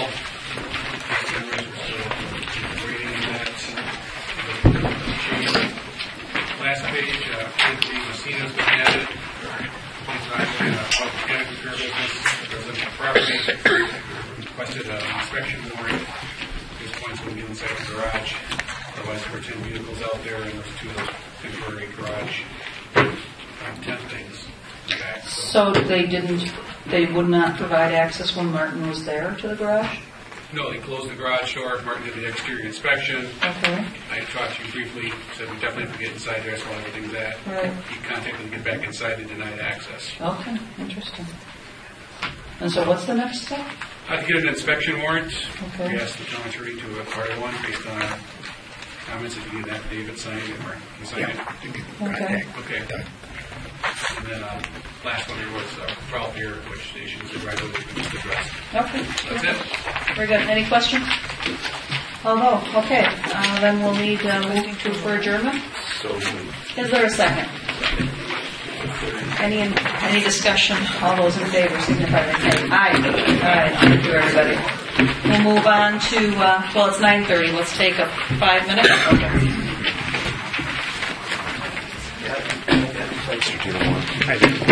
Get some water. We'll call to order and start with citizen comments. Any topics in limit? Who would like to be first? Sandy doesn't want to be first. Looks like you're going to be first anyway, Sandy. Anybody else? All right, Sandy, you're up. All right. All right. Sandy Hahn, West 230, South 3827 Milky Way Road. I'm as tired of coming up here as you guys probably are having me. I don't know how to express to you how painful the discussion about the Five Diamonds conditional use is to listen to, and I suspect many of you feel the same. I believe you all have what you want and need now, and I don't know why you're trying to invent everything with new rules. You have ordinances and a previously approved and agreed to conditional use. I think you need to stop trying to create enforcement burdens for yourself. And yes, these endless enforcement issues, striping, dust, landscaping, bathrooms, do require metrics. Metrics require measurement and enforcement, and ultimately a remedy. And even a remedy requires legal action unless you are completely secured. And not having any metrics assures a dispute, which certainly will end up in court. The time for enforcement, remedy, and clarity is now. The developer has already said in regards to a declaration by the town that if dust is an issue, that it would have to be reasonable and agreed to by both parties. The most clear, least painful, and least cumbersome resolution is to sustain your previous decision and agreement and require full pavement. Dust problem solved. It happened to drive by the site today on my way home from past the Walgreens site. And there was a radio-controlled car, an adult with 2 kids, out in the parking lot running their radio-controlled car, stirring up all kinds of dust. Clearly, as Mr. Laska states, dust will be an issue. It's not if, it will be. As for the money, they don't want to and say they can't put up the 110% now for unpaved areas, but they're fully willing to promise to immediately pave it if they're asked to by the town. I'm not sure I understand how the funds will immediately become available if the town requests it. We know there will be dust. Why create this problem for yourselves, the developers and your constituents? How will they magically have the funding to complete the paving at your discretion? As far as bathrooms go, Mr. DeLacy shares a formula that only addresses one half of the measurement and requires engineering the sanitation needs in reverse, which is wrong. Without knowing the total number of cars or guests, you cannot determine the appropriate number of stalls. By the method put forward, one would have to declare the site has sanitation for only 320 guests, say 160 cars. Does the developer then propose to close the gate to the parking lot once capacity is reached? Again, now, not later, is the time to require the appropriate number of stalls. I also have a question that I'm just confused about. We keep hearing something about 3 to 5 years for various things to take place, whether it's the building or the parking lot or whatever it is. I don't understand why there is a range in that clause. Does the 3 years mean not before, and the 5 years mean not after? What is trying to be accomplished with a range? If the developer has up to 5 years, why even have the 3 in there? It must confuse the developer. It sure is confusing to me. I want to thank you guys so much for your endurance in this process and with your continued generosity in letting the public speak to you and for listening to our constituents. Thank you. Thank you, Sandy. All right, let's move on. Anyone else, citizen comments? Okay, we'll move on to the approval of minutes for the March 8th, 2012 meeting. Is there a motion? I'll make a motion to approve. Is there a second? Second. Any discussion? All those in favor signify by saying aye. Aye. Approved. Okay, Plan Commission. Sure. Yes. May I interrupt? Just as an accommodation during the break, I'm wondering if I can make a motion to amend the agenda to allow the attorney from Walgreens to address us on his issue on our agenda prior to moving into the other items on the list. Well, I am inclined to do that if Mr. De La Mora is ready with his research. Yes. Okay. Is there any procedural issue with moving that forward? A motion to amend the agenda would be in order, and second, debatable. I'll make the motion. Is there a second? I'll second. Any discussion? All those in favor signify by saying aye. Aye. All right. Come on up, Mr. Schmidt. Thank you. Okay. The town board has on its agenda the rezoning request that we all sat through for as part of the plan commission. The motion that was made at the plan commission was a motion to approve or recommend approval. A motion to recommend approval to the town board of the rezoning request. And of course, that motion failed. There was no subsequent motion, so at this point, I guess there's really no recommendation from the Planning Commission to this board. So our request would be that the town board consider not taking any action on this item tonight, just perhaps placing it on the table so that we can maybe just look into this further and then get back to the town. We just don't want to cut off any opportunity that we might have to bring back our petition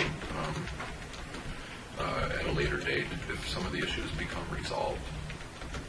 So that would be my request if the town board would consider that. Thank you.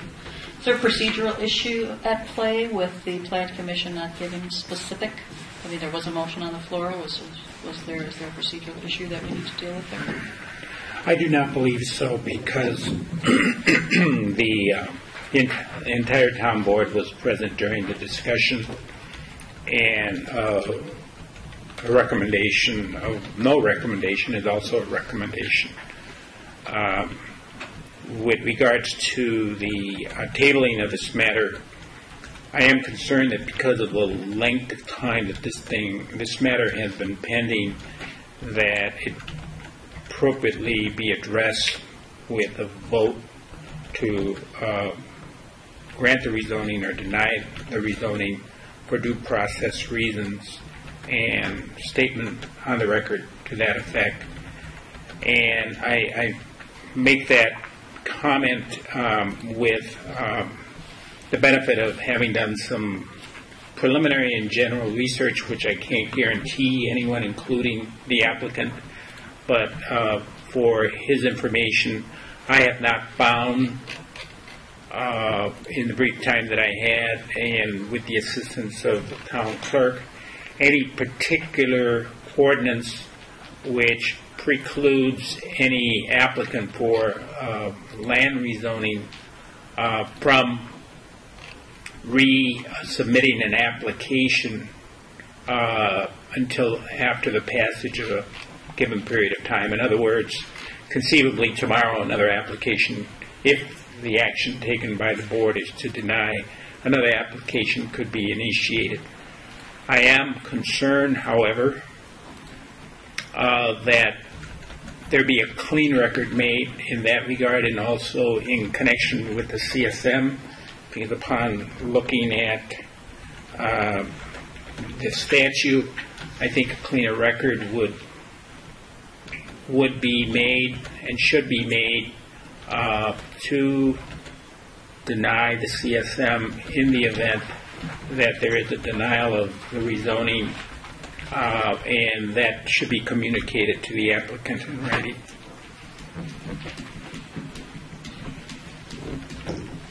Discussion? Can we take it off the table too? I'll wait and we need to do that first too. Sure, I'll make a motion to take it off the table. Yes. I need a second. Second on my motion. Anybody? Second. When was it taken? What's your motion? At last, To take it off the table so we can talk about it. we did. This was from last meeting. It was tabled at last meeting, so just like we brought it up in the plan commission, we have to bring it back here. So there was a first and a second? Is there a Yes. second? Mike Okay. Laskin, second. Mike did? Okay. Any discussion? All those in favor signify by saying aye. Aye. All right, it's off the table. So now we can have discussion on the matter. So you heard Attorney Gilmore's recommendation. I guess I have a question for Attorney Gilmore on the long evening, so maybe our memories aren't so good, but did or did not the petitioner withdraw the request for consideration of the certified survey map during our previous meeting? So I guess my question would be, if they withdrew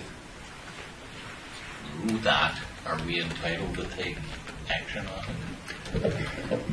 As you know, Mr. Fisher, I tend to be conservative in my approach, and in reading the literal wording of the statute, it doesn't address the issue of the withdrawal, and given the long period of time that this has been pending, I think a cleaner record would be made by taking action on it if, regardless if it's approved or not approved.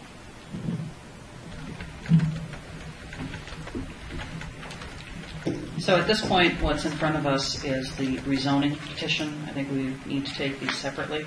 So we've untabled the rezoning petition. We have a lack of recommendation for approval from the Plan Commission. And it is time for us to take some action on this, or further discussion, or what is the pleasure of the town board?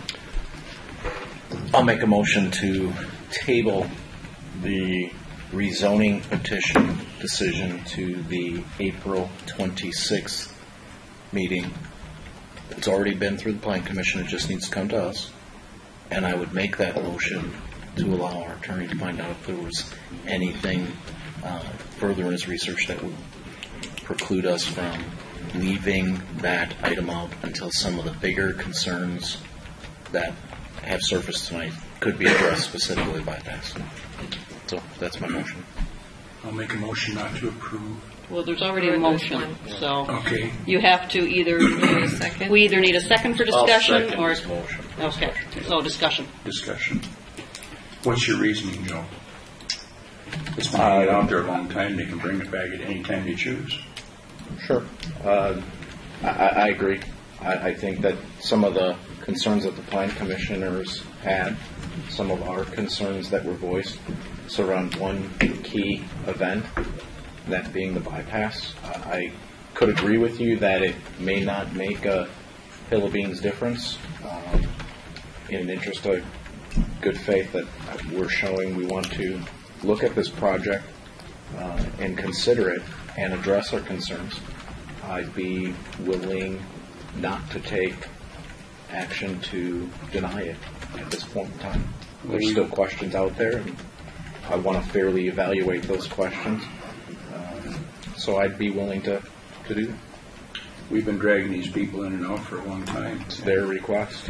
I feel that it should be denied, and at any time something changes, they're allowed to bring it back versus putting out a time limit. This wouldn't have a time limit. The rezoning requests, Attorney DeLamore, does it have a time limit? I am concerned about the length of time. That's why I made the recommendation that I did, that you take action. Is that concern resident-based? Like, we don't want to offend them by dragging it on further? Or is No, it's a due process issue with regards to the applicant. Okay. You know, I believe that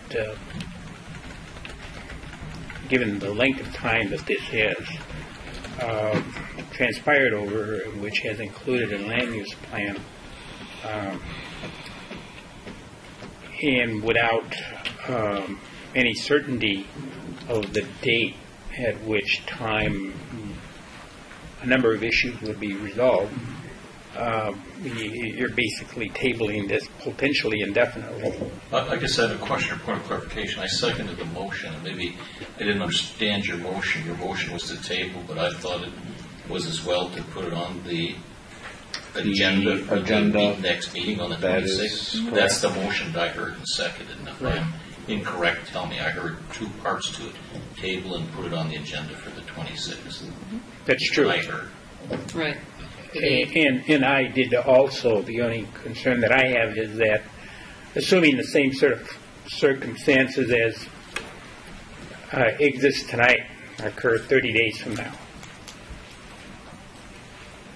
My concern is 2 weeks from now. Yeah, and my concern is giving proper time to research their ability to reapply for rezoning, what a denial might do to that, to present more time than the 25 minutes that we took between the meetings, I think is proper due diligence, both for us as a board, for community, and for the potential developer.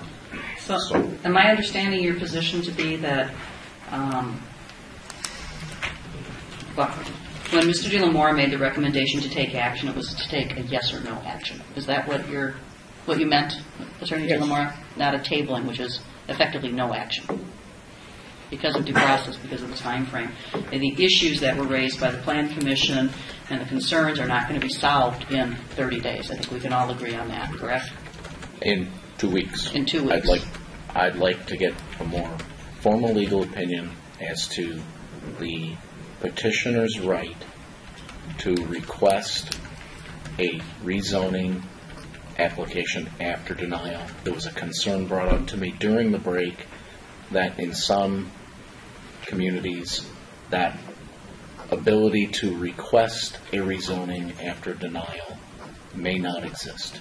And I don't think, no offense to Attorney DeLamore, I'd like to make absolutely certain that that is not a issue here, and the petitioner doesn't seem to have a hardship of stop back in 2 weeks and letting us dig through that. I'm interested in making sure that that's the real situation. You understand we've talked to Attorney Tom as well on this issue. I wasn't part of that conversation, so right. Well, the first step was Tom, the purpose because of my he is motion. our planner, and he has indicated that there are no limitations in our ordinance for any rezoning application. So I felt as though that particular issue was solved. How confident are you in your representation that there is no, if this application today is, the rezoning is denied, is there any time frame limitation in our ordinances for them to come back with a rezoning request? There's no time frame constraints. They can reapply tomorrow. Tomorrow. Okay. Well, I guess you got to call a vote. Does that change, or you can withdraw your question, you can withdraw based on the information, or you can request a I have vote? a question. If we Certainly. were to go that route, then that would, I presume, precipitate another public hearing, am I correct? Yes. Thank you. Given the information, would you like to make any choices with your motion? Or would you like it called? I'd say call for a vote. Let's see where it is. Let's do a roll call vote, Jamie. Oh, sure, I'm not ready for this one. Does everyone understand the motion? We'll read it. Read it back. Supervisor Bansky moved to table the April 26th meeting to have Attorney De La Mora further look into the rezoning petition. Correct? I thought I heard bringing it back on the 26th of April. Yes, the Bring it motion back. I'm was sorry, you're to right. I'm table sorry. the Move to table and item, bring it back. back on the 26th Bring back of April. the item at the April 26th meeting. Yep. Is that a correct date? Yes, that's the correct date. Okay. Yeah, it is. All right, roll call vote. Supervisor Bansky, Yes. Supervisor Fisher, Supervisor German, No. Supervisor Laska, Yes. Supervisor Fisher, Yes. Chairman Van Sack. No. 3-2. Okay. So, what do we do with the CSM under those circumstances? Well, my recommendation would be the same. We can't, Take because the 60 action. days. We shouldn't go to the CSM. We should go back to the agenda. I only asked But wait. to move that one item up. But these two things are tied. The time for the 60 days now does not take us to the 26th. I understand that. The CSM is a separate, it's no different than the Okay. sign application. We should go back to the regular agenda. 5 diamonds? 5 diamonds. What would you like to do? Is your recommendation? First, we need to untable, please. I'll make a motion to untable it. Second. Untable 5 diamonds. Yes, you guys tabled it. Okay. Mm-hmm. For March 8th meeting, you both tabled it and requested. All right. Was there a motion? Motion and second. Second. All those in favor signify by saying aye. Aye. Opposed? Okay. There's a recommendation from the Plan Commission. I'll make a motion that we accept the Plan Commission's recommendation.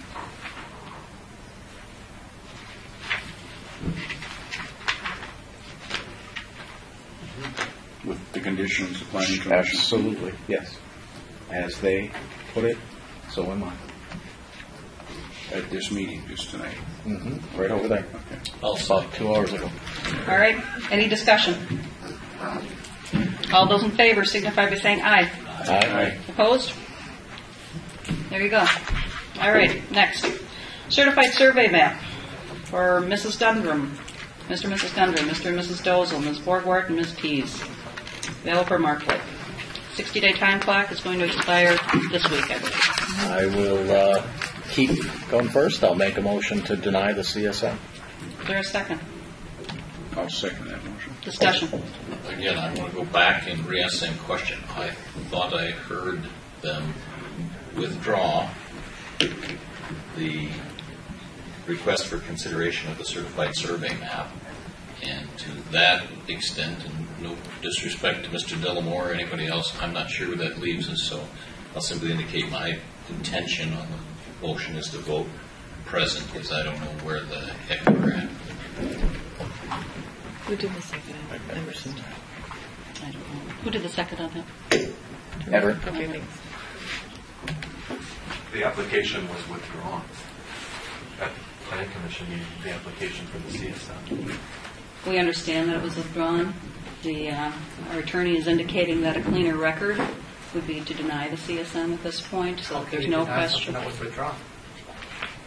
If it's withdrawn, then the clock stops, because then there's no application. Application's not on file anymore, because it was withdrawn. They're no longer asking for We consideration. understand that, but there's no time frame. I withdrew my application. we want to ensure there's no question. No question. The attorney has indicated that It is unclear in the statutes with the withdrawal. It's actually pretty clear. Okay, can you find it for us? No, it's clear. It's if the applicant withdraws its application, then it's not on the agenda. Tom, do you have an opinion on this?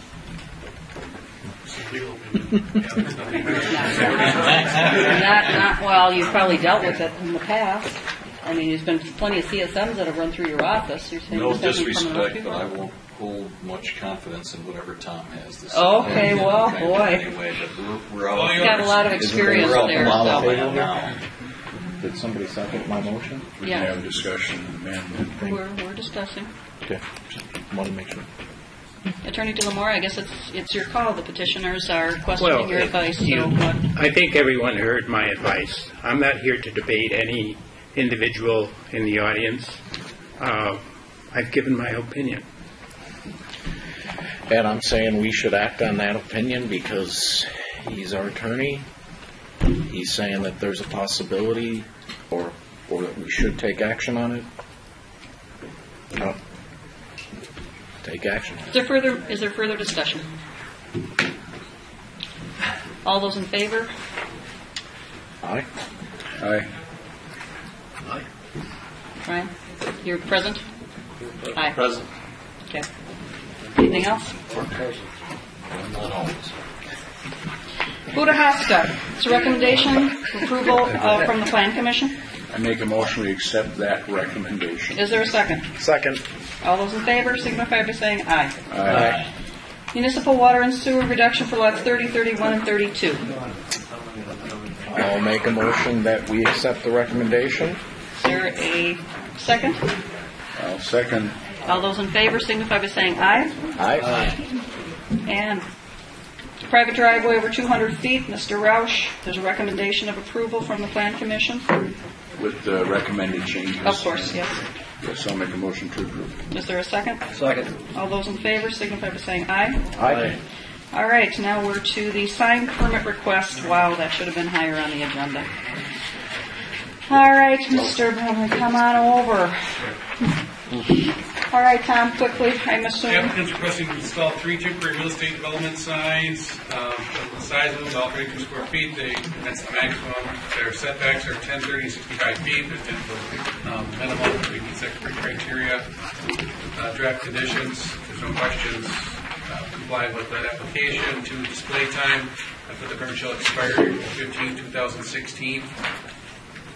Is there, you can set a time in there. You can always extend it.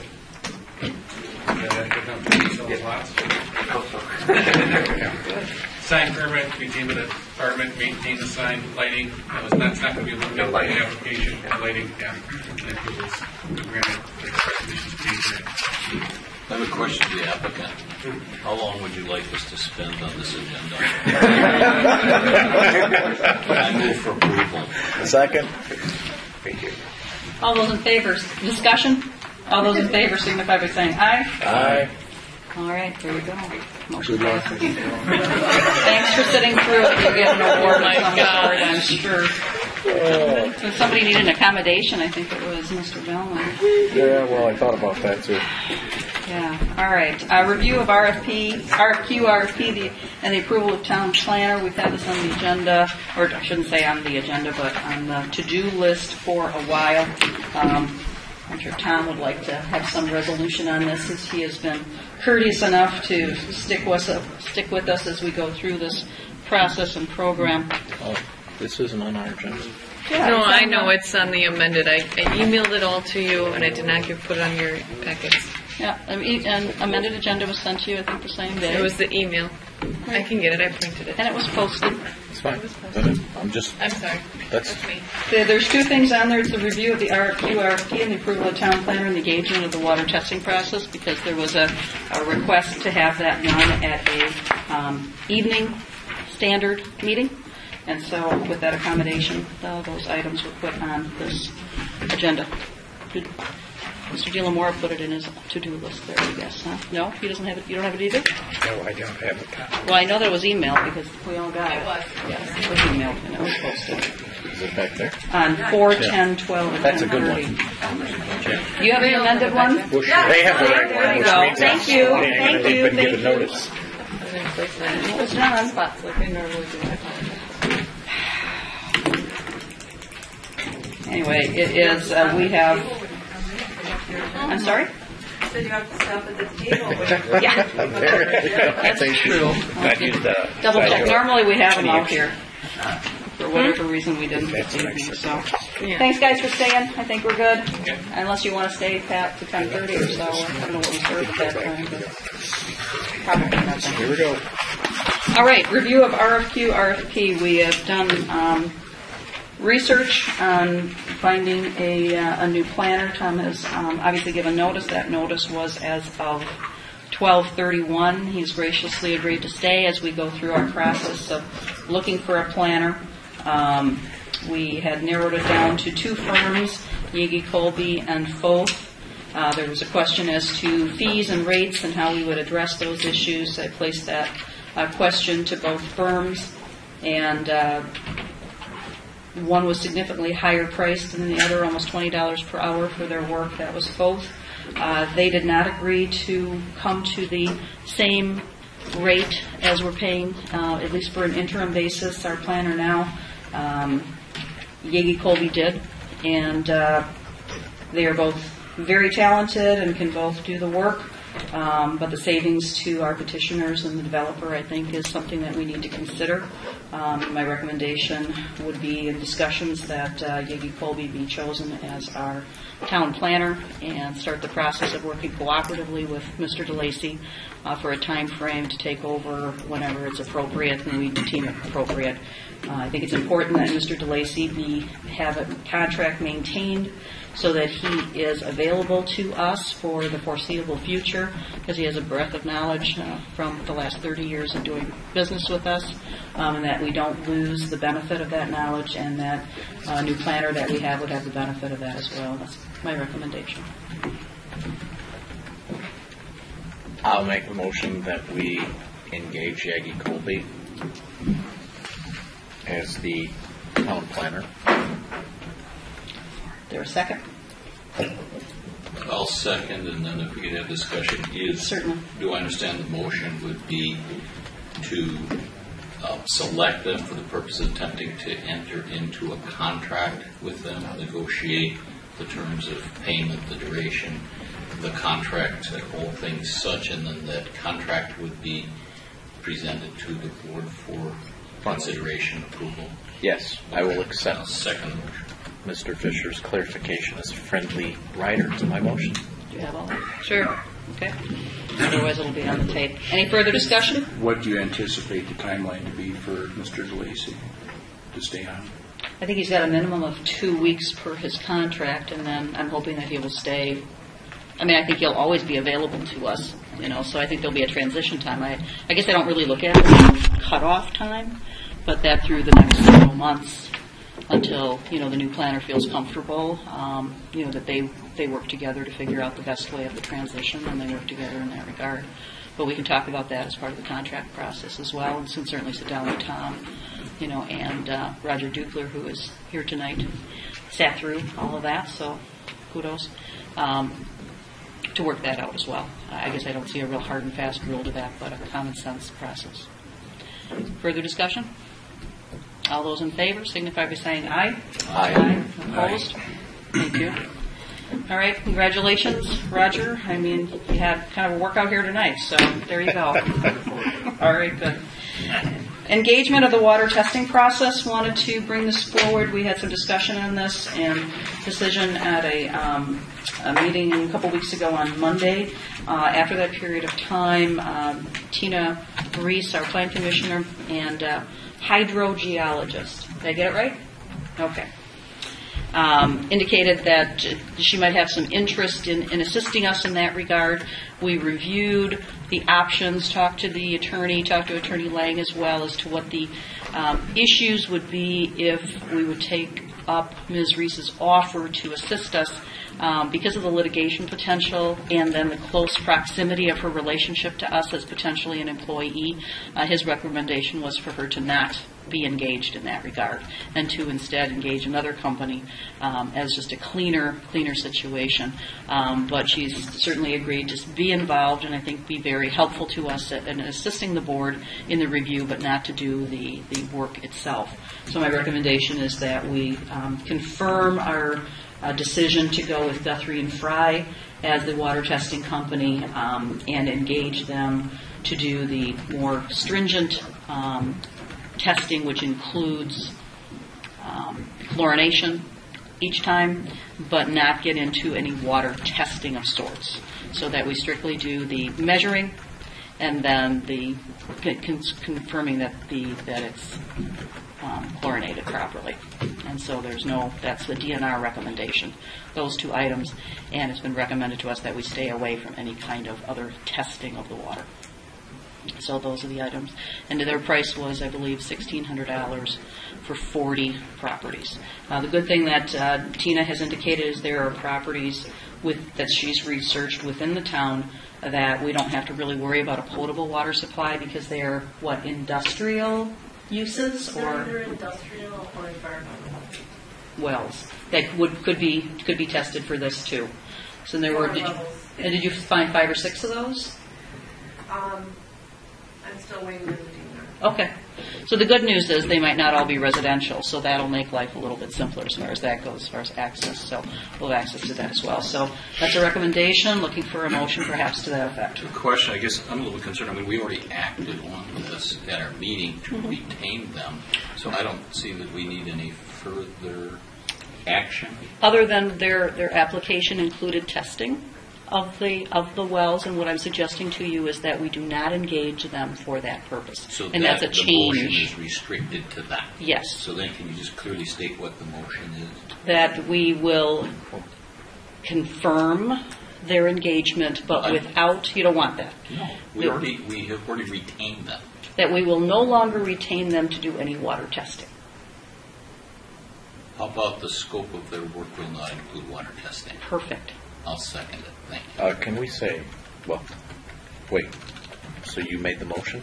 I don't know if I made the motion. I think I can make the motion. I can make the motion. Yes, I made the motion and Brian seconded it. Okay. I don't like that language because they are doing exactly that. They are water testing. No, they're measuring. That is a test. What's the right word there, young lady? Water elevation measurement. So it's limited to water elevation measurement, but they're no longer taking a water sample, bacteria sample. Is what we are telling them we don't. We have already voted to retain them. Why don't we simply have somebody come back with a report as to exactly what they're going to do at a future board meeting? Wouldn't that be a hold-on sentence? Well, no, because we'd like to get started. That's why we're here tonight. But we just want to, again, we can make this decision outside, but as long as we're at a board meeting, so it's on the record, we're not going to be having them do any bacteria testing. And so their scope is reduced by that. And that's simply what I'd like to clarify for the record. And I'm looking for an acknowledgement of that they will strictly be testing the levels of water at a $1,600 per time for 40 units as they proposed to us, and limited to that. I guess question for discussion. Are they comfortable with, was that their recommendation not to do any bacteria testing? No, it was an additional charge of $65 per home, and we talked about that to get a price for that. It's been recommended to us not to do so. But they're comfortable with proceeding without doing that? Yes, because their only concern was opening the well and chlorinating it after that. The testing wasn't part of their recommended program. And how many times will they be doing this on a yearly basis? 4 times. 4 times, under our direction. Under our direction, yes. And with Tina's help, I'd like to encourage that we utilize, obviously, Tina's expertise in this and her willingness to be a support for us in this regard. She doesn't know what she's getting herself into. Well, she sat through this tonight, I'm pretty sure. She had been run out the room, so I think we're all right. All right, can we acknowledge that? Is that clear as mud? Read the motion, then, please. You're pretty mean to the poor girl. I mean, it's part after daddy. And here's some stuff. I don't know where I want to put the. I'll take this out. Hold on. Let me readjust it. Guthrie and Fry will no longer be doing water testing. Water sampling, thank you. Bacteria sample. For the third time, right, Joe? Move to redefine the scope of Guthrie and Fry's work not to include water testing. Water bacteria. Water bacteria. Level testing. No, not to water include. bacteria We do want testing. level testing. Got it. So what did it say? Read it again. Move to redefine the scope of Guthrie and Fry's work will not include water bacteria testing. Perfect.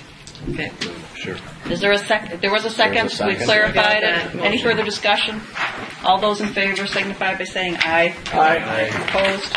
All right, we need to pay the bills. The bills are on your table. They are in the amount of $106,680.80. Do I have a motion? Motion. Seconded. Is there any discussion? All those in favor signify by saying aye. Aye. I need a motion to adjourn. Blessedly so. Is there a second to that? Second. Discussion. All those in favor signify by saying aye. Aye. Opposed? Thank you, everybody.